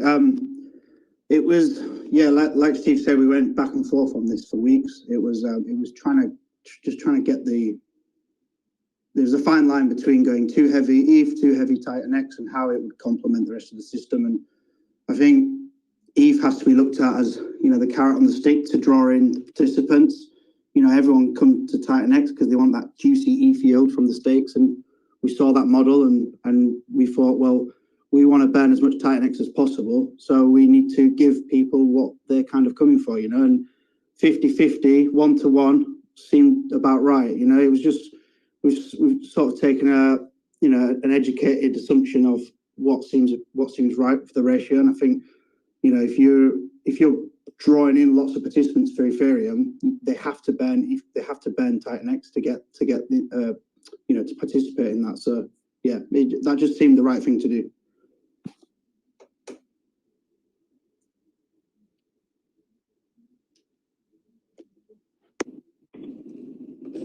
Well, if there are no further questions, I think we'll wrap the segment up. But let me say first of all, thank you so much, Steve and Josh, for attending and doing a great job. I think we definitely knew that Ali had a family engagement prior to his joining, so I think. Thanks to Ali too for making out time, even though he had really some important family engagements to attend. I must say I am impressed with Titan Blaze so far, and I'll continue to follow developments. I think I look forward to the Mike Dean's stream that you and Mike would be hosting soon, or that Mike will be hosting, and that you would be, kind of providing more in-depth information. We definitely know it's still a work in progress. And I must say to you, thank you very much for coming before the community and opening up for questions. So it's a case of watch this space, and we will continue to do so. And look forward to a great protocol being launched in due course. So yeah, thanks again. I think kind of moving on now. It's an open mic sort of segment of the session. So if anybody has any concerns to raise or comments or feedback, please feel free. We know what's happened in the last week and a bit has been a lot. We've had 2 protocols launch, and of course we know DragonX. There's actually no need to mention that, but we all know DragonX, and we know Titan Legends, which is an NFT project, both launched last week. Now, coming back to DragonX, I think there were a lot of discussions prior to DragonX launching, And I think when it launched, Mike has mentioned that here already. I think from a technical perspective, the team really set the bar very high. It was a hitch-free launch, and I think that has to be acknowledged. That said, I think there are discussions that you definitely can glean in chat, in Telegram groups concerning the expected payouts and the impact on the expected payouts as a result. And I just thought that it's always better to discuss these things, and as a community, the concerns that we have, we probably can get better or gain better perspectives and improve upon the way our outlook if we're able to discuss these things. And so I'd like to suggest that we could use this session or this segment to discuss any concerns that we may have. So please feel free to come up. Let me know. It's an open mic. Hey, Plan B. Sorry, Mike, go on, mate. Yeah, no worries. I think this is definitely an interesting factor because I also have like somewhat of my own views regarding this. So I definitely would like to hear some of your thoughts there. But probably before we just even get started regarding those views, Budspots, you wanted to say something. Probably go ahead before I make my point. Yeah, sure. Thank you, Mike. I just wanted to say thank you to both Plan A and Mike for hosting these spaces. They're obviously absolutely brilliant for the community, and just sort of some closing thoughts on what we've got coming up. And if anyone's interested in looking at what Ali's producing over on Pulse Chain, he's got pulsewars.io, which is his NFT battle project. It'll sort of give you a glimpse into the polished finished ends that we've got and the level of NFTs that he's producing and sort of what game theory he's got over there. So that would be interesting for people to go and check out. And just to clarify, thanks for having us, guys. We've got a lot more coming out over the next week. We've got the burn paper coming up, and we're booked in with Crypto Kindness on the 8th of February. So that might be a date to put in the calendar. And Mike Dean, I'd be more than happy to jump on stream with you whenever you can fit us in, mate. Thank you. Sounds good. Lovely. Yeah, that's possible. Thanks for that. Sure. We definitely can hit me up on the DMs, and then we can see what the best time would be. I guess probably most likely if the white paper is out, or the burn paper, as you call it, I think that'll be the best time. Just hit me up and I'll update it on TitanXhub.com so that you guys, so more people can just visit that site, and so they can get the glimpse of the whole ecosystem. Yeah, nevertheless, I think we just jumped into like the section now, which obviously we're going to talk a bit more about DragonX. And I know, I remember when I was doing the live stream, there were a lot of people like commenting, and I do understand the fact that that's the case. Some few people have different views than mine, which is why we're doing all these spaces, so that we can hear other perspectives. But one of the perspectives probably I would like to share would be that it's just one thought, and that was something which I was I want to share. And the thing is, I have a friend of mine, and he always, when I talk to him, right, and he's a business guy, right, and he has money coming in, right, like from different sources in some ways. And the thing which I do not understand, well, because of my worldview, of my perception of reality, is that he always planned things with the money which he did not get yet. Like there's somebody sending him money in 2 or 3 days, or whatever, a week or a month, and he will start doing things because he knows the money will come in. And obviously sometimes it doesn't work out. The money doesn't come because whatever, of some circumstances, for whatever reason, just life happens, right?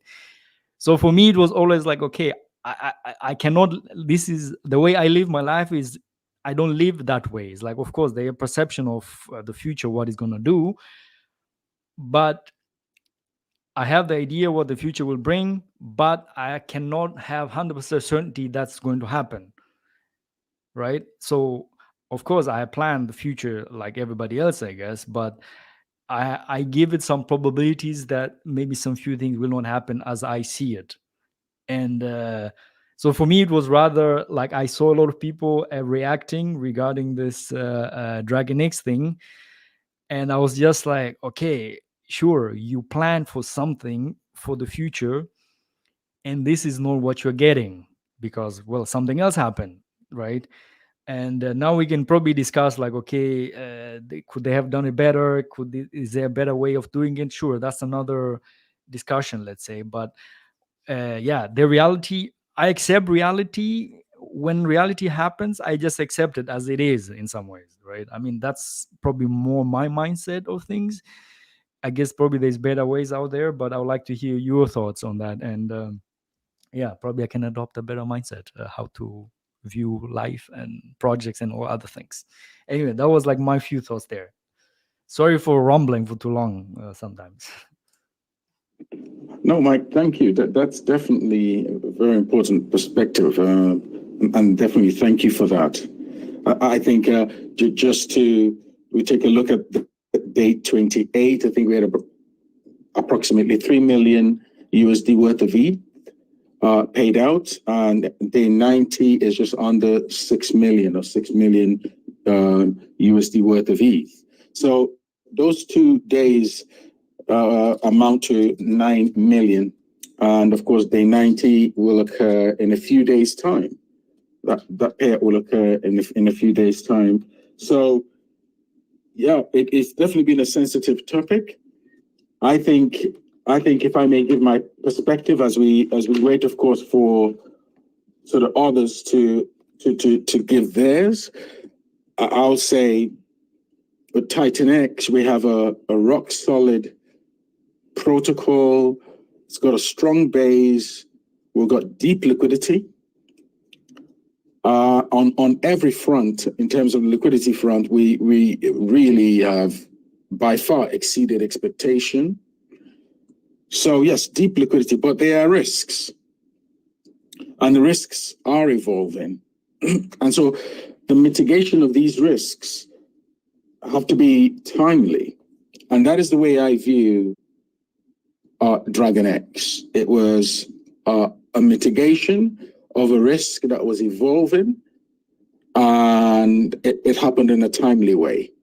Now, the impact, of course, upon the staking community is real. I am one of such stakers, and kind of saying the quiet bit out loud is, at least I think every staker, or maybe nearly every staker, took about a 50% haircut or thereabout, following the stakes that we witnessed from TitanX. And so that definitely is something that has to be acknowledged. But we have to agree in this, that we are balancing this risk, return, and sustainability. These items are being balanced, and it is a delicate balance. So the risk, of course, is the protocol running out of liquidity. If for instance, if the buy and burn was left at the same level as it was a week and a half or 2 weeks ago, we would have run out, in under 3 weeks. Would have run out of funds from the buy and burn pools. That's one thing.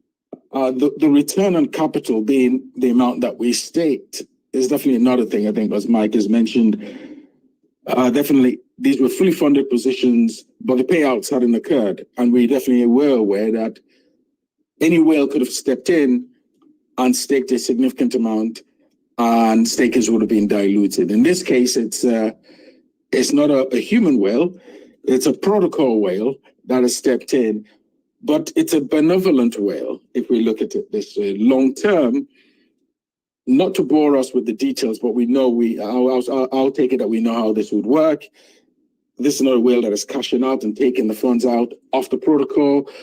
This is a whale that would be redeploying the return on investment, or the return on capital rather, and redeploying it into the protocol.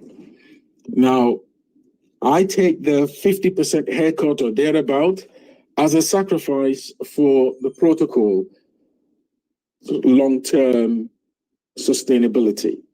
So I believe that rather than allowing this, a lot of these discussions kind of simmering underneath, is to bring them to the fore and discuss them. If you have DragonX work in the way that it's meant to work, and it grows, I think it will have a positive impact, definitely on the demand side of TitanX, which would definitely be a positive for all of us.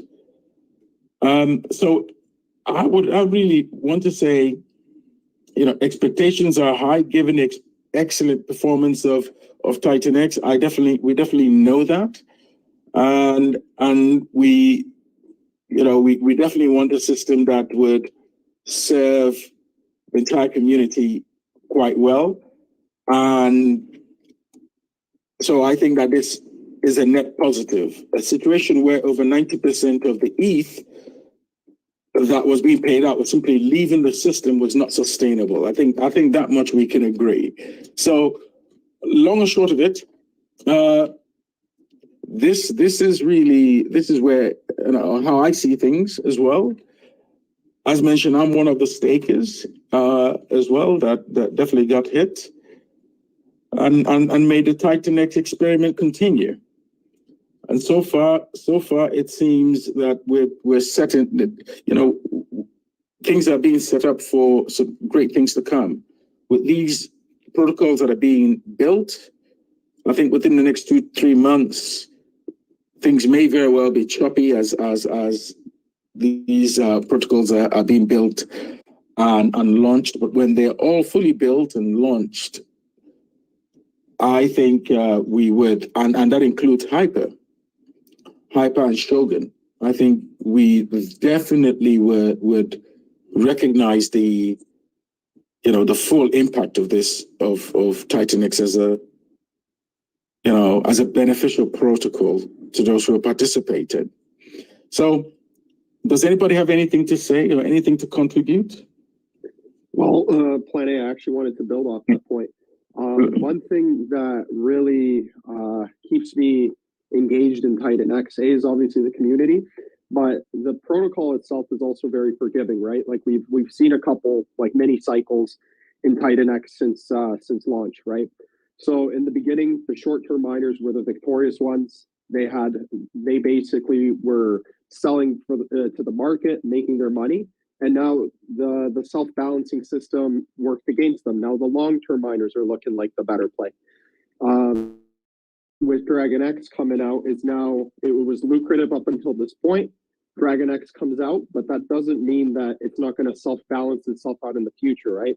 If you're heavy on stakes, when Shogun comes out, you have a chance of having a big portion of that supply if you choose to participate, right? Correct, absolutely. And that is actually taking the very reasonable view here. And it's not even a long-term view. It's just within the medium-term view, because both Hyper and Shogun would be, we were not looking at about a year out. I think we're looking at with Hyper, hopefully within the next few weeks. Shogun maybe, a few weeks after that. I don't have any personal information yet, but yeah. Yeah, I got my fingers crossed for that for sure. A couple of weeks would be awesome.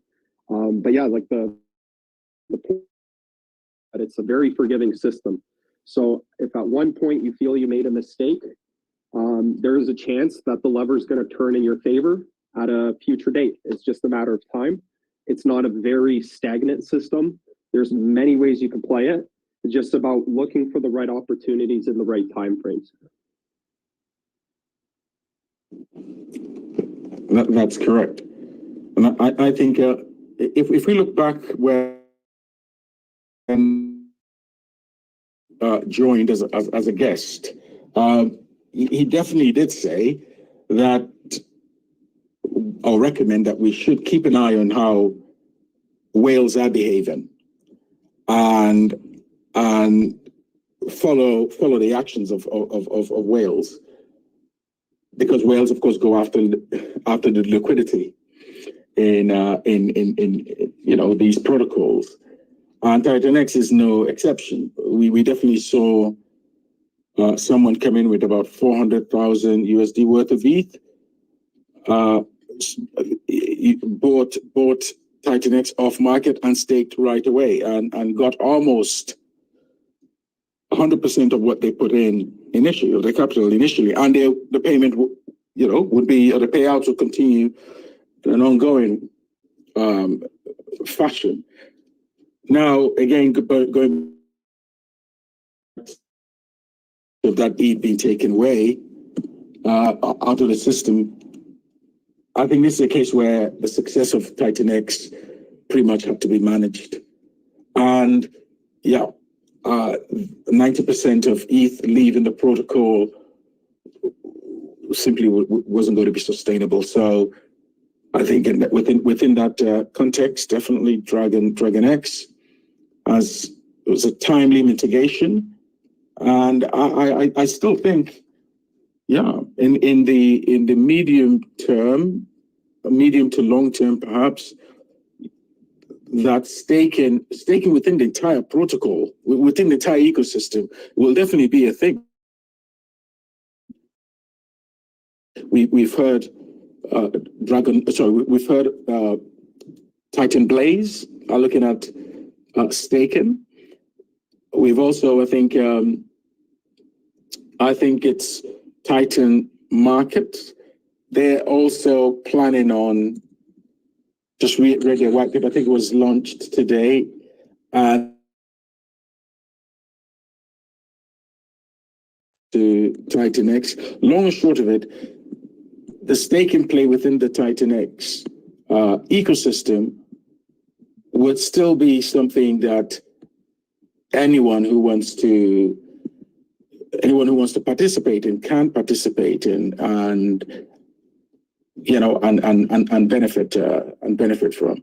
So I think that is pretty much the long and short of it. It doesn't seem that there are any major concerns, given the feedback, or the lack of, it seems, anyone coming up to voice their concern or concerns.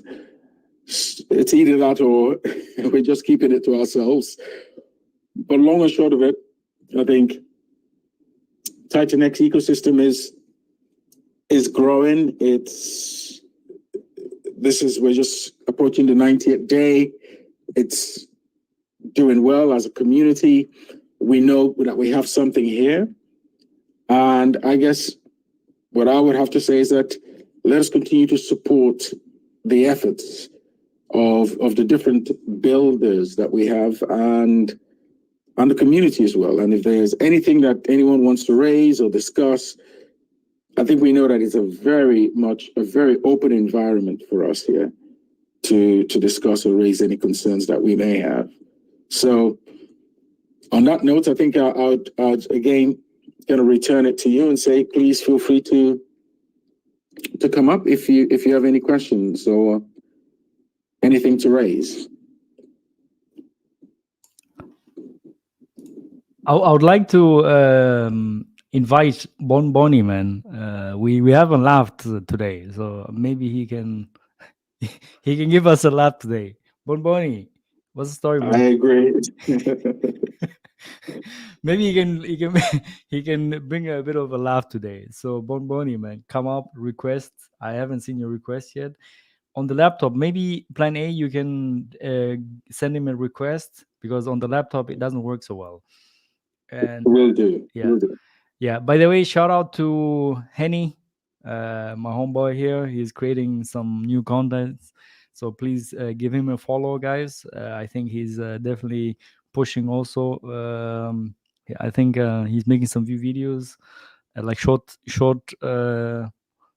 videos. I think he was on TikTok, I think, if I'm not mistaken.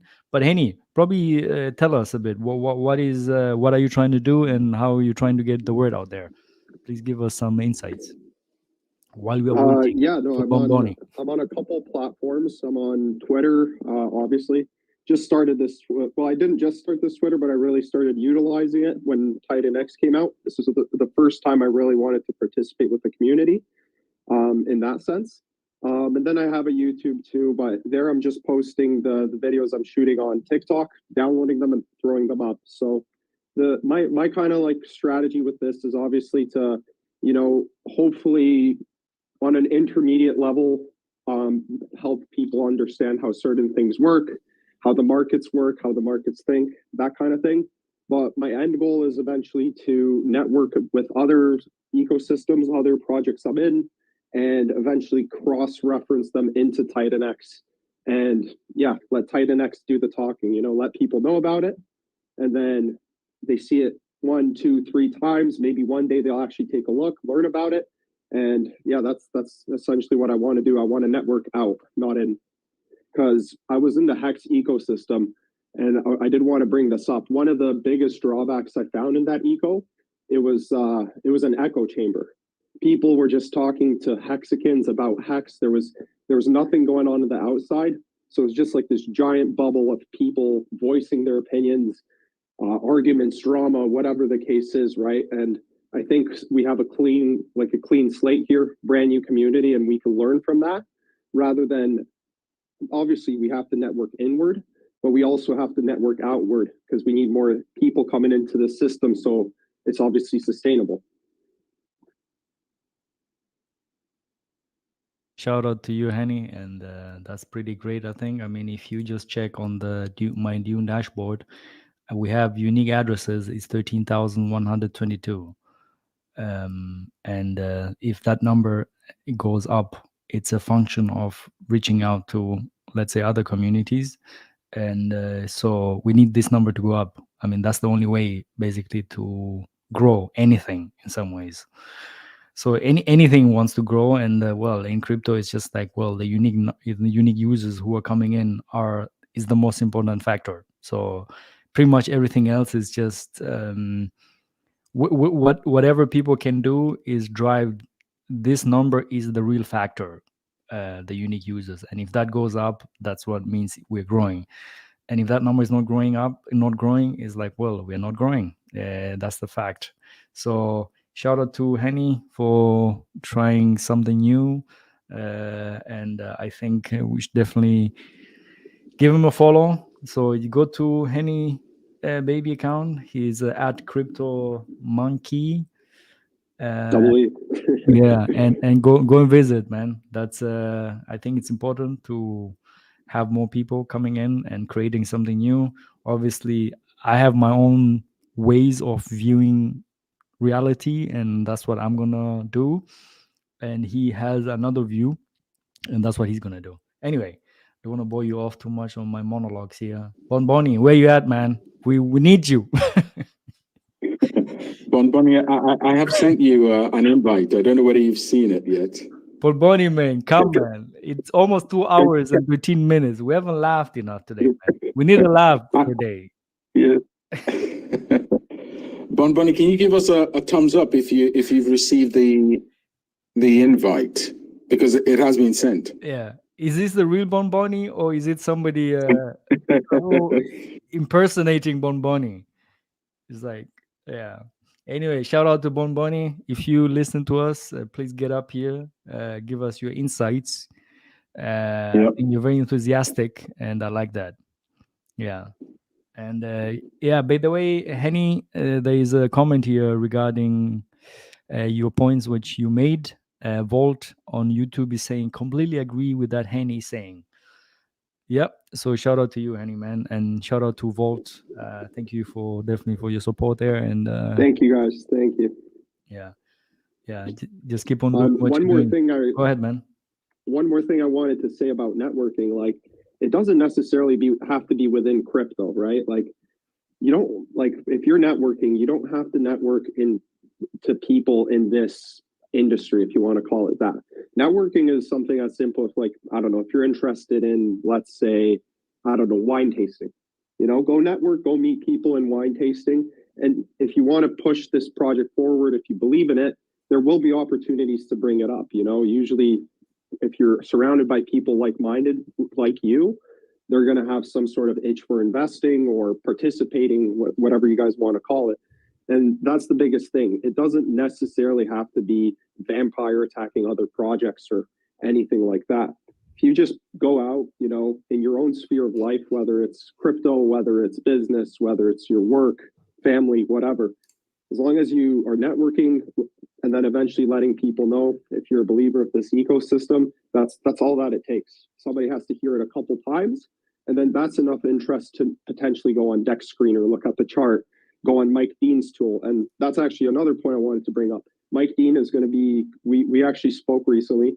He's going to be creating a very good onboarding tool. I don't want to spill too much beans. Obviously, that's for him to do. But it's going to be a very, very solid onboarding tool for people that are interested in that. So check out TitanX Hub. There's cool things that I know a little bit of what's happening, but not the whole sphere of it. But yeah, it's going to be great.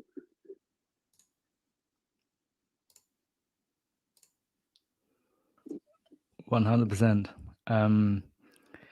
So one thing I'm seeing some few requests here. I have accepted them early on, but it seems like they're not coming up. I'm not sure. Is this a Twitter Space thing again, whereby things are not working, or what's the deal here, Plan A?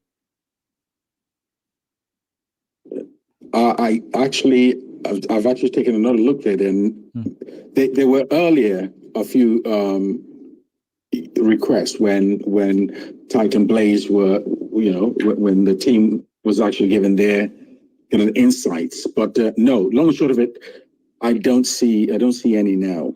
Yeah, from my end. Because I there's new updates here. Bonboni sent me a DM. Okay. Yeah. He's not been able to. Yeah, he's not able to join. He's saying, I'm trying to join, but it wouldn't work. Yeah, this is the thing with Spaces, man. I mean, this is that's one thing which I really dislike Spaces. But anyhow, Bonboni, one thing you could do if you're seeing, because we are accepting the request, but it seems like nobody can come up. So please, guys, if you're seeing you're not able to join, just close the app. First of all, use it on your phone. That's one. It works much better on the phone than on the desktop. And two, if you're seeing you're not getting in, just close the app and rejoin again. And most of the time, that's how it works. That's the unfortunate reality of Twitter Spaces. I just wanted to say TitanX Hub. Twitter Spaces or X Spaces. But nevertheless, don't forget to visit TitanXHub.com. I'm just saying. Hey guys, I don't know if anyone's seen, but DragonX right now has around 2.1 trillion locked in right now. And it looks like about an hour ago, they deposited around $637 billion tokens, which equates to around like 700K. So right now they have around like 17.2% of the pool, and they're estimating around $1 million for 9-day payout, which should increase, just FYI. Crazy, man. Yeah, I'm not sure if Jake sent more from his Genesis wallet, but that 600 billion seems, I'm not sure if it's actual like an activity amongst like the actual investors, or is, I'm not sure if Jake sent additional, but yeah, they're growing really fast. Yeah, that's crazy, man. That's a lot of TitanX there being locked away. So yeah, we'll see what the reality will tell us in, I guess, some few weeks. That's definitely interesting. Hello. Oh, do you hear me? Bonboni, you're here. I can't believe it. Yeah, I had to relaunch the whole application, so no worries. I don't know what happened. You're welcome. Because I was playing Diablo 4 while I was listening to you guys, so I was smashing the bosses. Wow. What yeah. were you doing again? Sorry. I was smashing the buses in Diablo 4. All right, man. And it wasn't working. Oh shit. No, I was trying to do two things simultaneously, and it's, or maybe I joined too early. Something went wrong. I don't know. So, but when I relaunched the application, it worked. right, yeah, I think, yeah, that's great. Bonboni, just tell us actually, are you Finnish? Are you from Finland? Oh, where? Nine. Okay. Nine. Okay. It's been from 3 countries. I'm Okay. from 3 countries. I'm Swedish, Croatian, Macedonian. Swedish, Croatian, Macedonian. All right, nice one, nice one. Yeah. So I have two religions in my family. Oh, I see. Because we are Catholic Orthodox. all right, yeah. Because I thought like your accent is like this must be some Northern Europe thing. I was like, is it Finland? Well, I guess yeah. Yeah, it's close. It's close. It's next to Sweden, so it's close. Yeah. Anyway, well, I've been listening, and my take of the whole is when we launched TitanX, like you guys said, the whales are looking at the liquidity and blah blah blah. Yes, they did, but they are also looking on quick. How can I say a quick play? Can I say like that? They went in with.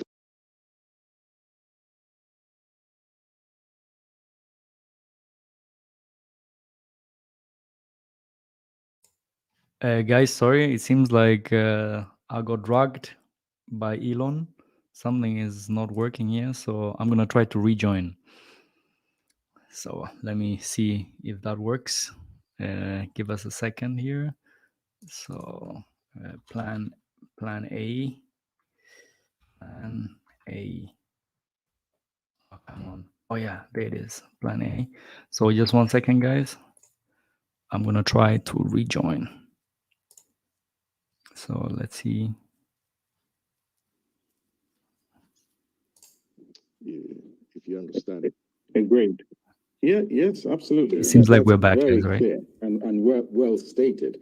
The liquidity has been protected, which is the lifeblood of any protocol, and the builders are building.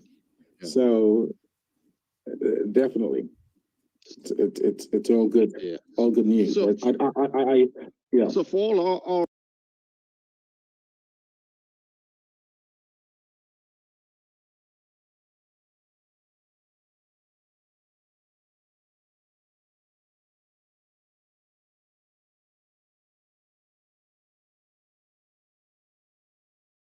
just make 50K in 10 days. So now it's TitanX. Now it's the Hex thing is growing now. But this is still like much faster than Hex. Much better backup because we have real Ethereum and we have still the Ethereum. It's not in somebody's OA wallet. It's our Ethereum. So I'm still hyped. I'm still slapped in the face. So I'm still happy, but I have to wait for my miners. But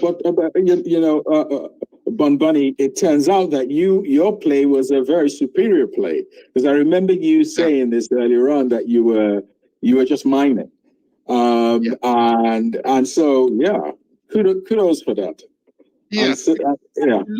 At your liquidity, what's in your hands, and you watch, and like we always said from the beginning, there's always a risk, and I was willing to take the risk because I saw beyond the hype, I saw beyond the whales, just as with Hex. When I started Hex, I saw people flip. Like you all know Tremont James. He was flipping like 10. He staked 10 million Hex 10 days. Like. But and then it all's gonna settle and just do the longer stakes. Just like if you're not a whale, just as long as the protocol is good, as long as the liquidity is there, the risk is less. And you watch the Telegram, the numbers goes up, up, up. So I felt good investing my neighbor's wife's services. So if you remember when I said that, I knocked on my neighbor's door and sold his wife on the streets, invested everything. No, I'm kidding. But I wish I could. You're hilarious, Bun Bunny. You know, but I think yes, you definitely were onto something with the liquid stuff. But long and short of it, I think the net of it is we have a sustainable protocol. The protocols that are being built I'm actually quite impressed with. I'm impressed with what Titan Blaze have going. I think we've definitely would have to understand a bit more about the protocol once you know they've firmed it up completely. But at least they've given us enough juice to kind of understand what they're building. And so another protocol, and of course this is looking at Mike's TitanX hub. You've got I mentioned this earlier, but TitanX market, that's another one that I think and Helios is actually doing something definitely on the staking side that we all may find quite good. It's very, very similar to what we have with TitanX. Yeah, like we have Picosa.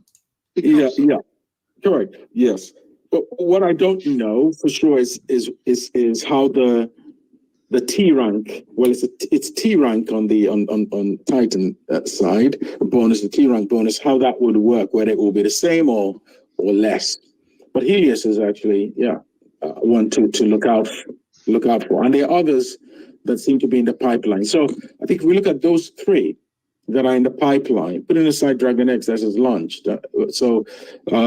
We're looking at Titan Blaze, TitanX Market, and Helios. I think we're going to be in, at least for the next few weeks, going to get a bit more information on these. I think Helios or TitanX Market may be launching next month. Don't hold me on that. I think that's what I overall think. They're currently in audits. But good, long and short of it, we have some solid projects in the pipeline, and I think it will be we just continue to watch the space. I just one want more thing, Plane, if I may.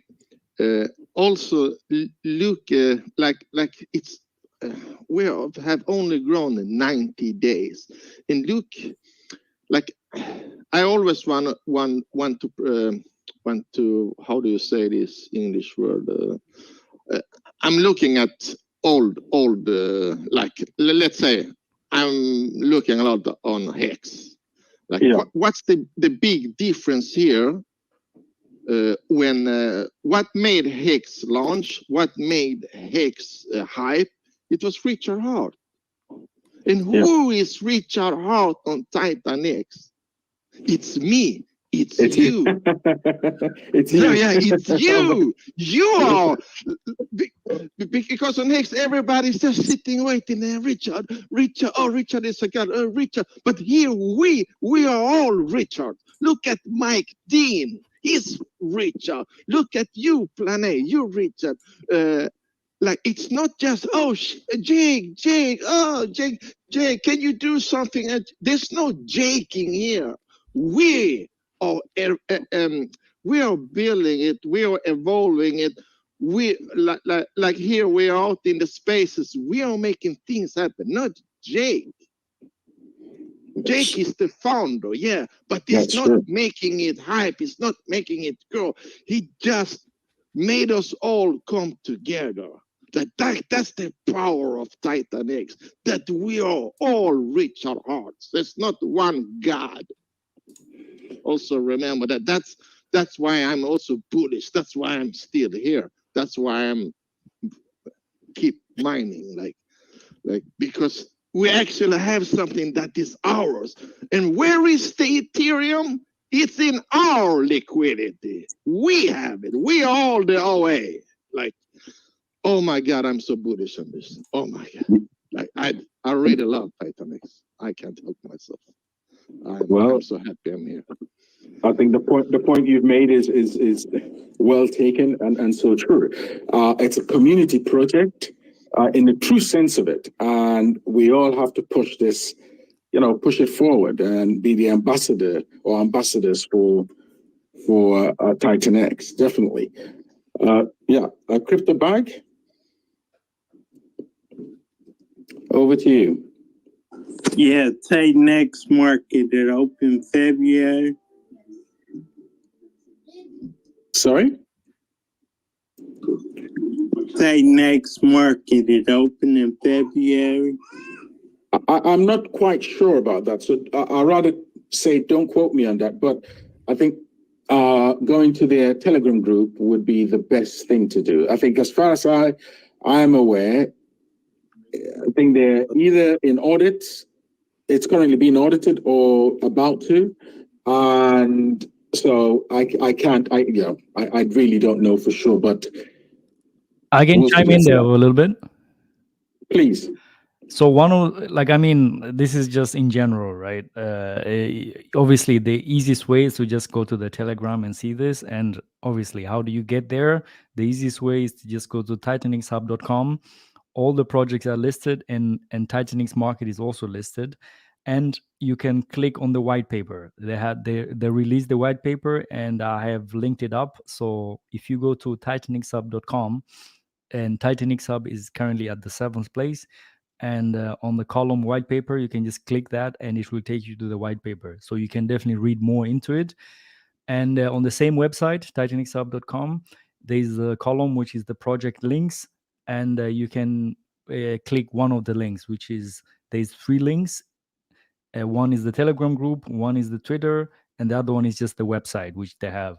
So this is probably the easiest way how you can learn about any project. I mean, I just gave you an example about TitanX Market, but and all the information I get from them or from reading just on Twitter or on Telegram, I update this list. So for instance, right now, so far, I haven't got the launch date. So it's now just as TBA to be announced. And the burn category as well, which is not sure yet. It's also TBA. So yeah, this is the information which I currently have right now. And for all the builders out there, if you are building something and you see something wrong on TitanX Hub or you have updated something, just let me know and I will update that as soon as possible. So it just makes it easier for us so that we have one central place. At least then anybody who's interested in any project, especially the ones maybe which are being are going to be launched very soon.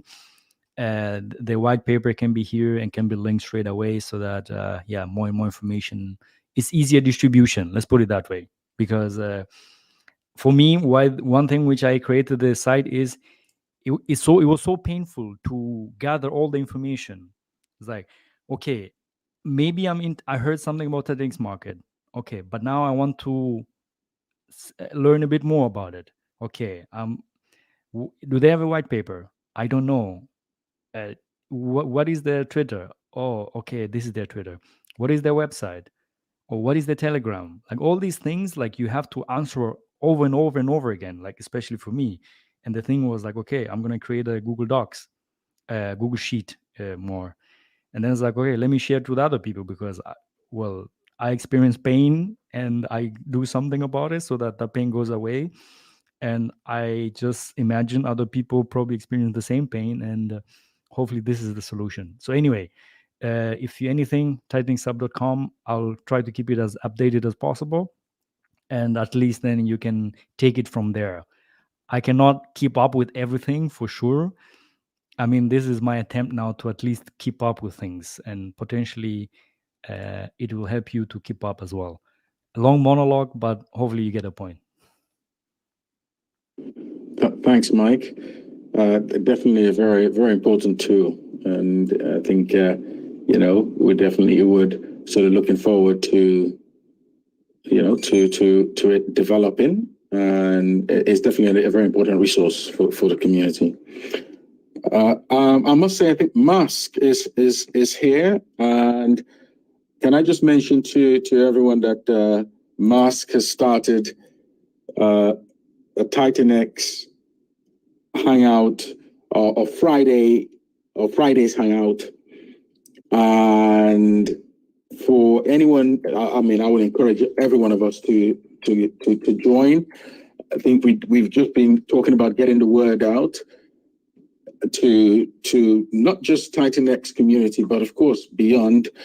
And I think having this regular session that is beyond what we have on the Sundays is definitely welcome. I think on a Friday, the version will be, end of week, approaching end of week, kind of a more chilled type session, and with a lot of sort of alphas and golden nuggets, would be definitely something I would say that we all look forward to.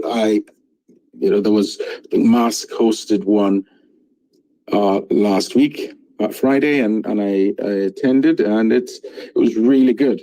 So please let us sort of, kind of pencil that in and support Mask, who's been here from the very beginning. I think when we started off our Sunday spaces, he definitely, I mean, he was an original member, a founding member, and it was being, done been very, very much very supportive and participating in every possible way to make sure that the Sunday spaces take off. That is definitely a fact. So good. I think let me hand over to Mask himself and let him shed a bit more light on that and what to expect. Mask. What's up, everybody? I know you guys usually see me really hyped, and I am. I'm excited, just naturally, because I try to bring the elements of things that people don't see. And I know people was looking at the chart and being like, "Oh man, what's the person getting in TitanX?" So I try to bring that hypeness to let people know, like, TitanX is still hot.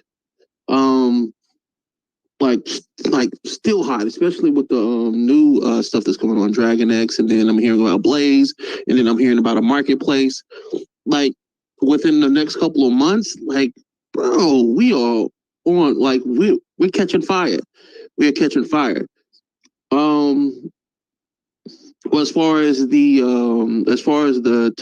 the spaces group that I have on Friday, like I said, it's more relaxed, it's more chill, it's more getting knowledge, it's more getting understanding like of the protocols, and I think there's a space for that. It's where people can address their concerns, their thoughts,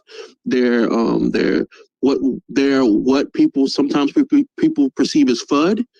I try to look at that and be like, okay, this person's bringing this up, and is this FUD or is this a legit concern? And I think in communities, we have a lot of communities, and I've seen a lot where people will address things and they don't necessarily know how to word it or articulate it. And it can be perceived as FUD, or it's a direct question, or it's a statement that's meant to be a question. And I think a lot of people don't understand that when people from different countries speak in English, they don't necessarily mean the thing that they mean. They ask it in the form of that, making a statement in the form of a question. And so we kind of like, and that happens in the chat a lot. And I think in text, you can the element of emotions not there all the time, or concern. So I made a space to open that up, open that part, that niche of where people are concerned, their thoughts, their questions, and even where you can get some alpha and some strategy, and where we can get like legit understanding, like of each project and what they're bringing to the community.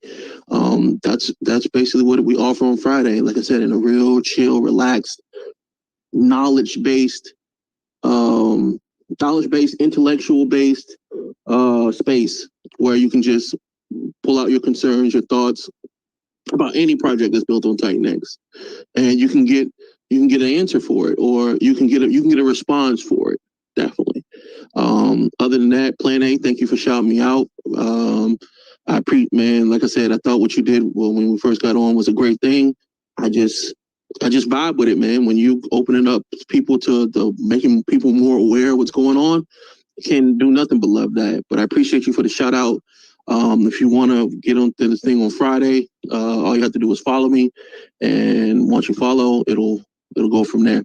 I appreciate you again, Plan A, for shouting me out.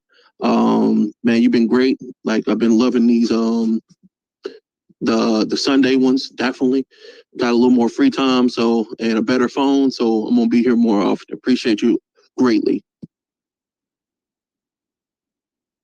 Thanks, Musk.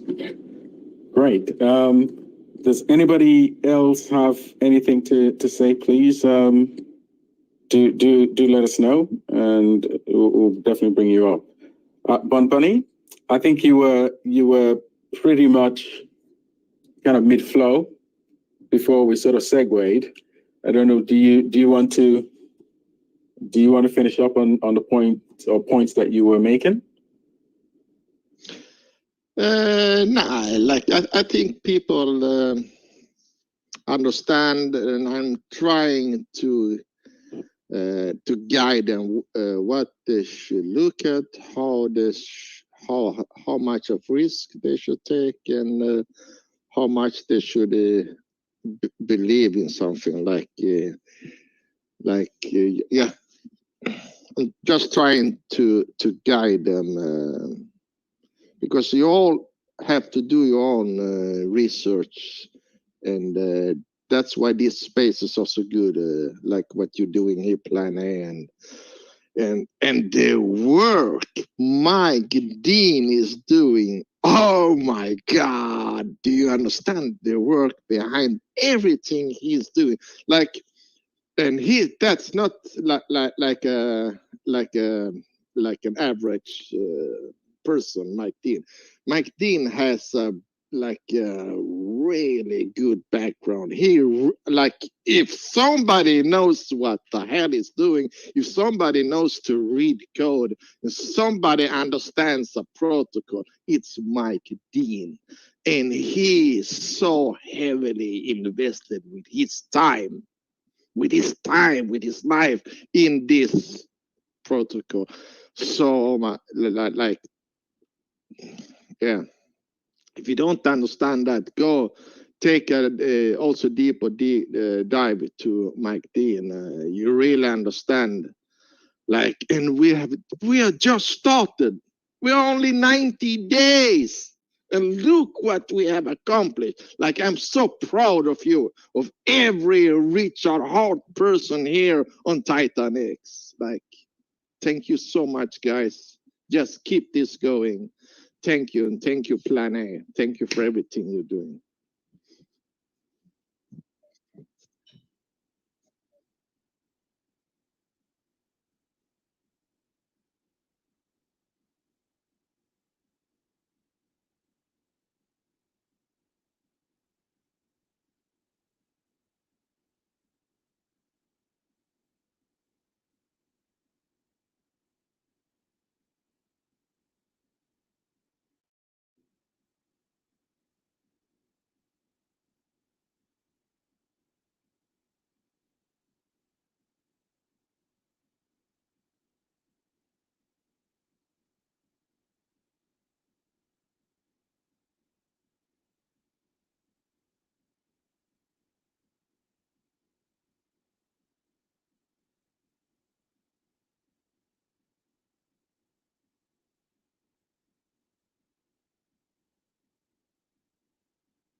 It's still going. Can you hear me, Mike?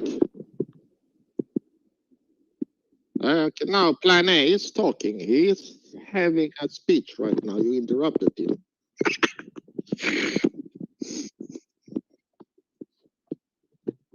Yeah, rejoin.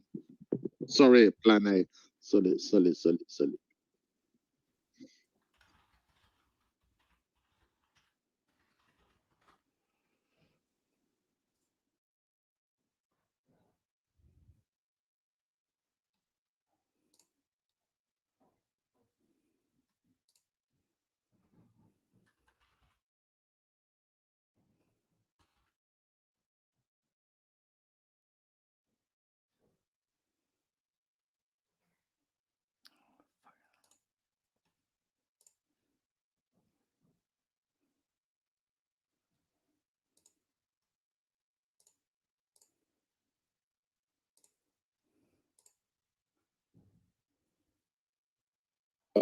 Differences and there would be conflict. I think that is a given, and it's healthy. I think the important thing is how you manage or how we manage that conflict. And so I'll suggest it's a very young protocol, as Bonboni was saying.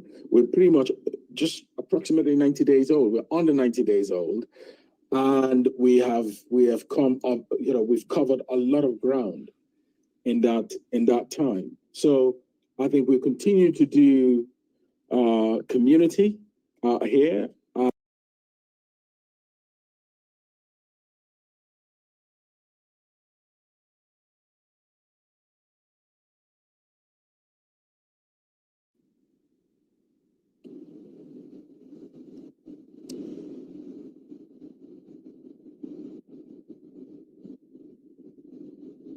Let's see. Angie, I don't know if you can hear me. Angie Sadaya, can you hear me? Okay, I'm not sure whether Angie can hear me, but yeah. I just need to do a shout out to this guy here. I see him here in the chat. Nomad Investor. I know this guy from several years back, so I just want to know, welcome.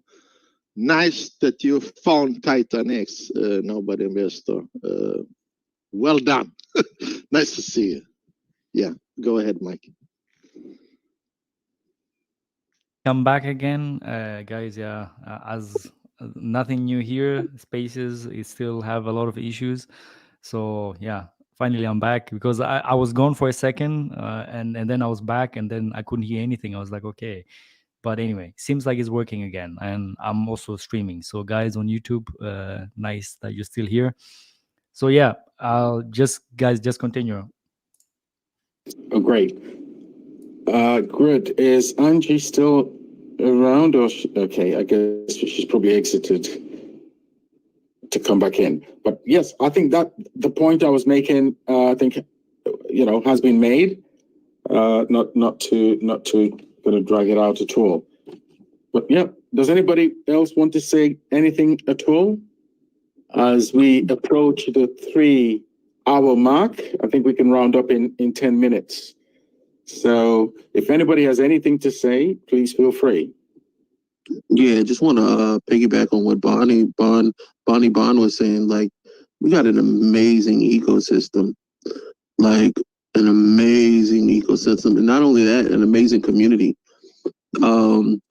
and of well knowledgeable people that's coming on. And when you have a good community and good people, and a good founder and good people, and then usually everything else comes along with that.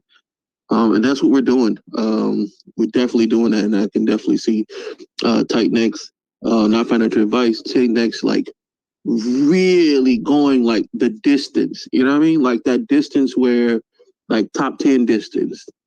And I know as far as the way the system's set up, it might not be considered that because the way the system's set up. At least not for now. It might be a few years, but definitely within 4 or 5 years, I could see TitanX up there in the top 10.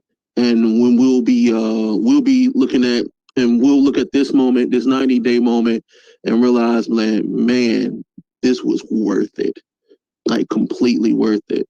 A side note, I'm extremely interested in meeting up socially. Like I like that.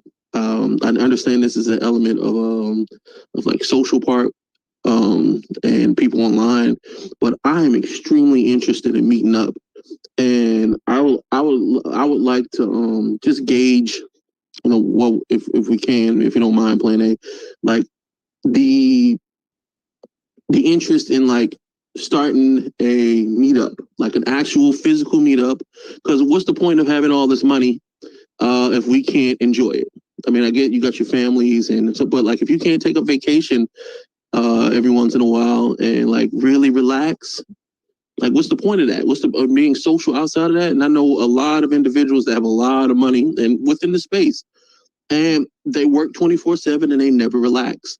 So I just want to open up an opportunity to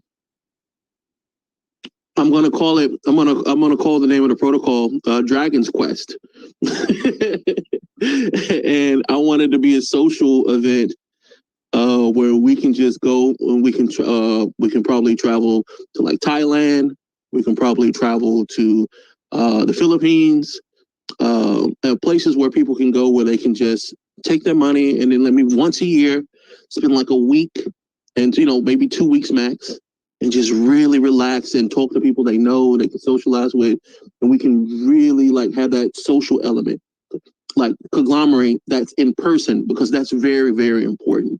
Very important, not only just to TitanX, but like to your overall health and well-being. And a lot of us are men in here, and no offense to the women, but that men's journey, especially when we get older, can sometimes leave us with friends that, we don't have the friends we used to have. We kind of tend to our family. We don't have that time to be socialized the way that we want to with actual like men, the boys, you know what I mean? And I think that's very important. So that's what I kind of want to just kind of throw in the air right now. So yeah. Yeah, Mask. I hear you. I'm with you. I'm putting my vote down for Thailand for sure. Like, yeah, Thailand would be the place for us to meet for sure. I'm fully with you on this. Yeah, and Mask, definitely, I think it definitely makes sense. It's just a case of timing when to do that. I think sort of my view would be that I think we could tie it to a significant event within the Titan ecosystem. Say, for instance, day 369, the first year anniversary, or not anniversary week of TitanX. It's in October, but I don't know. It's just an idea, or whatever suggestions anybody else has would definitely make sense. I think for now it's probably a bit early to do that. Again, that's my view. I don't think anything prevents us from meeting up with fellow TitanX or Titans in our various parts of the world. But in terms of the one group meeting, like, travel to a destination, that probably, I think, it definitely would require some time to organize, and it probably should be tied to an important event within the TitanX ecosystem, and probably occur when we're riding high, I will say. So, absolutely. Yeah, correct. So that would be my input. Yeah, absolutely. So let me gauge back a little bit. And you're absolutely right, Plan A. It definitely will be planned out. It'll definitely be a once a year thing, where we can take 2 weeks out of our week and do that. I think it's very important that we do tie it to something in TitanX. I think it do need planned out, and the reason I'm bringing it up now, I know it's early, but the reason I'm bringing it up now, so I can get that idea of what people might want. You know what I mean? And Ronnie, I think you're right. Thailand would be a great place. Don't think a lot of people been to Thailand. If you're in the U.S., Of course, I want to be able to meet up with you guys, but a lot of us aren't in the U.S., so I kind of want to do something local and then do something distance. So when the local people in the U.S. or surrounding areas, Canada, Mexico, or you're around, or you can travel to the U.S. For a meeting, I think that local meeting will like certify us. Like, okay, we got a group of individuals that might want to come together. And usually, usually in America at least, when a group of individuals get together and we start, building brothership, brotherhood, sisterhood, TitanX hood, we end up traveling anyway. Like, oh, okay, yeah, I got this thing and I want to end, or they end up traveling.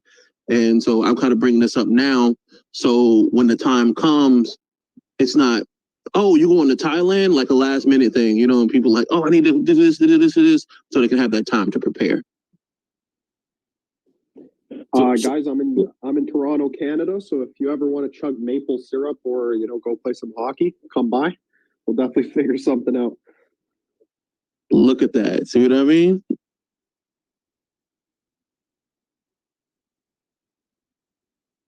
I've never played hockey and I've never chugged maple syrup, but listen, I am down. Yeah, we have plenty of vacant igloos for you. Don't worry, we got a place for you to stay.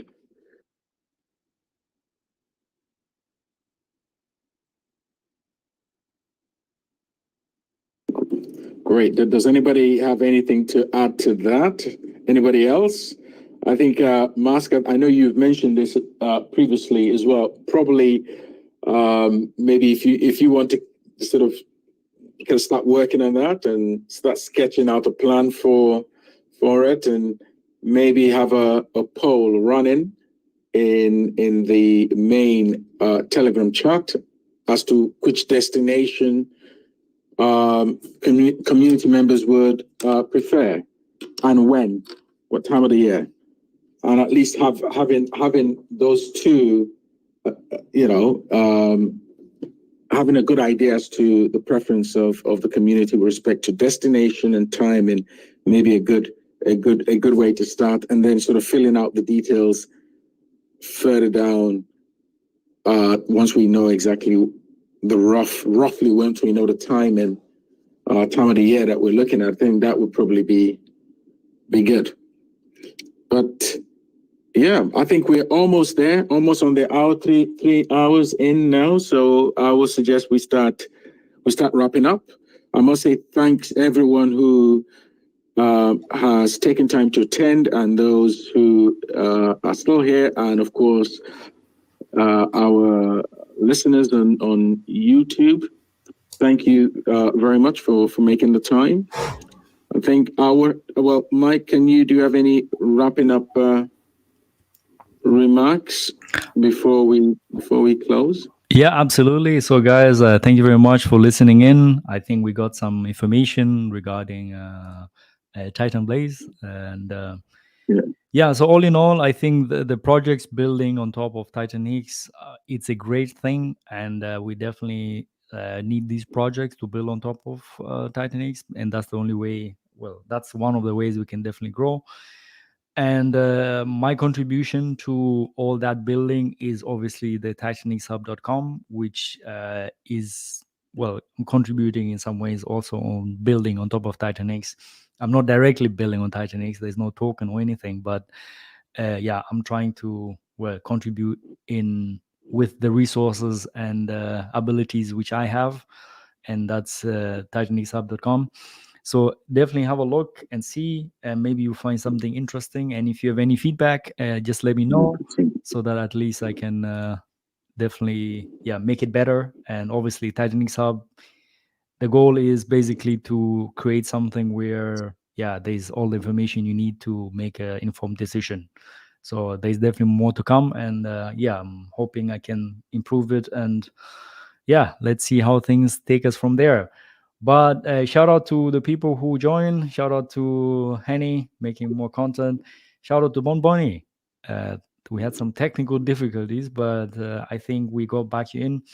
And shout out to Masked in Gaming.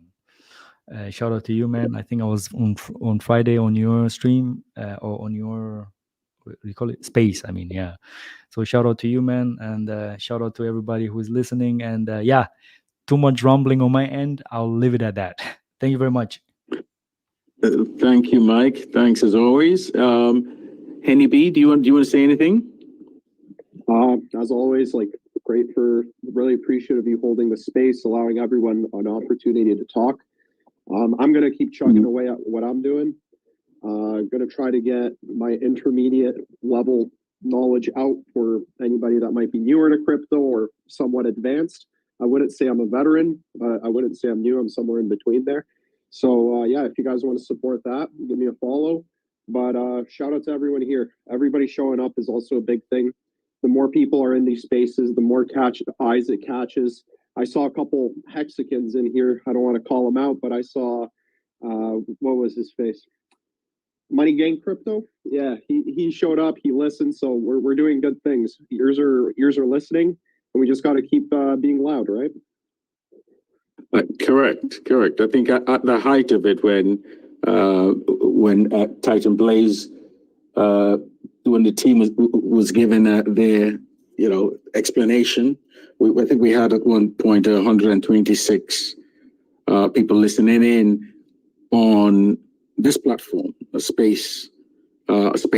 So I think yes, I think the word is getting out there, but of course we can do more.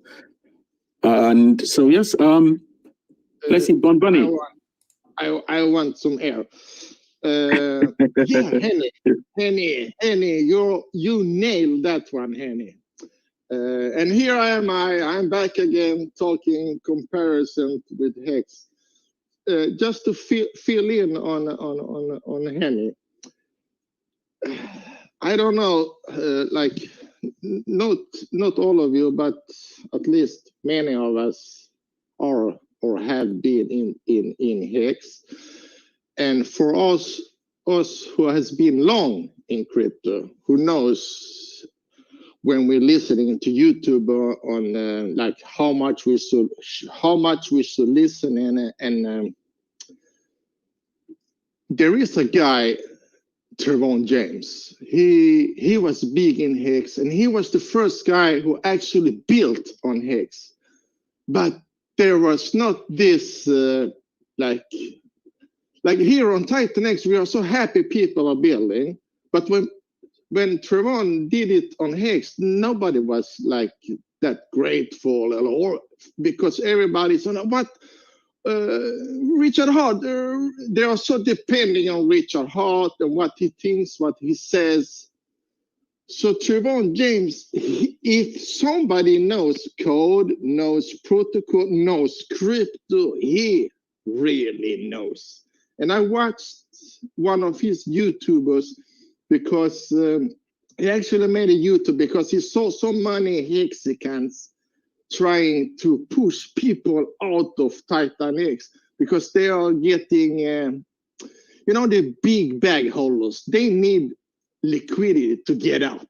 So they don't want you to take your money and put it somewhere else because they need you to get out.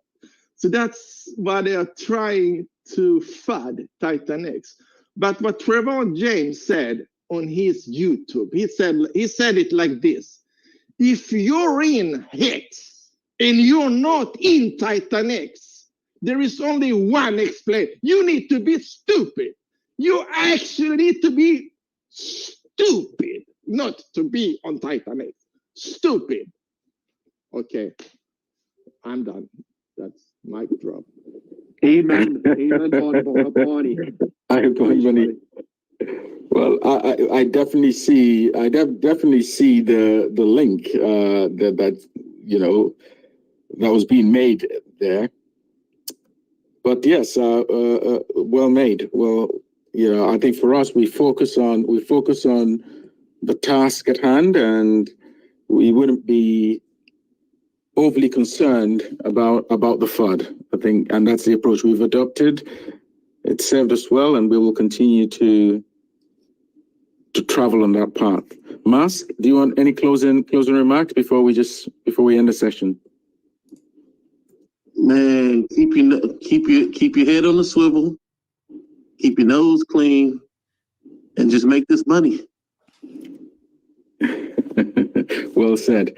Well, thanks everyone again for attending. 1 second, I Danny. wish you. Sorry. Just 1 second. There is one thing Of course. I just want to say. Orion just sent out a tweet, and it's regarding Helios HLX. They had a stream with the verse, so shout out to them. And just if you wanna know more about Helios HLX, please visit the YouTube of the verse, and I think they have an interview there. So he just sent out a tweet about that. Yeah, just want to say that. Oh, great. Thanks for listening. Thanks, Mike. Great. Yes. So again, thanks everyone. Thanks for your attendance, and you sort of, wishing you a great week ahead. And I'm sure at the same time next week we'll do this again.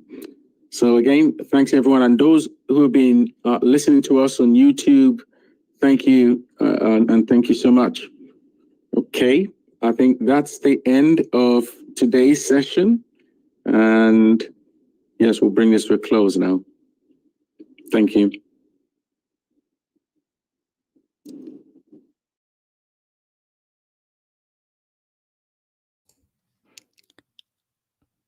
All right. Thank you very much, guys, for listening in on YouTube. Shout out to you guys. If you have Bring this to any a close now. feedback, let me Thank know you. on TitanXUp.com. All right, guys. Have a good one. Bye-bye.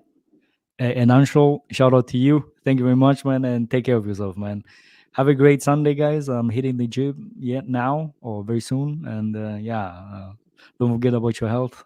Keep fit, man. Stay healthy. Have a good one. Bye-bye.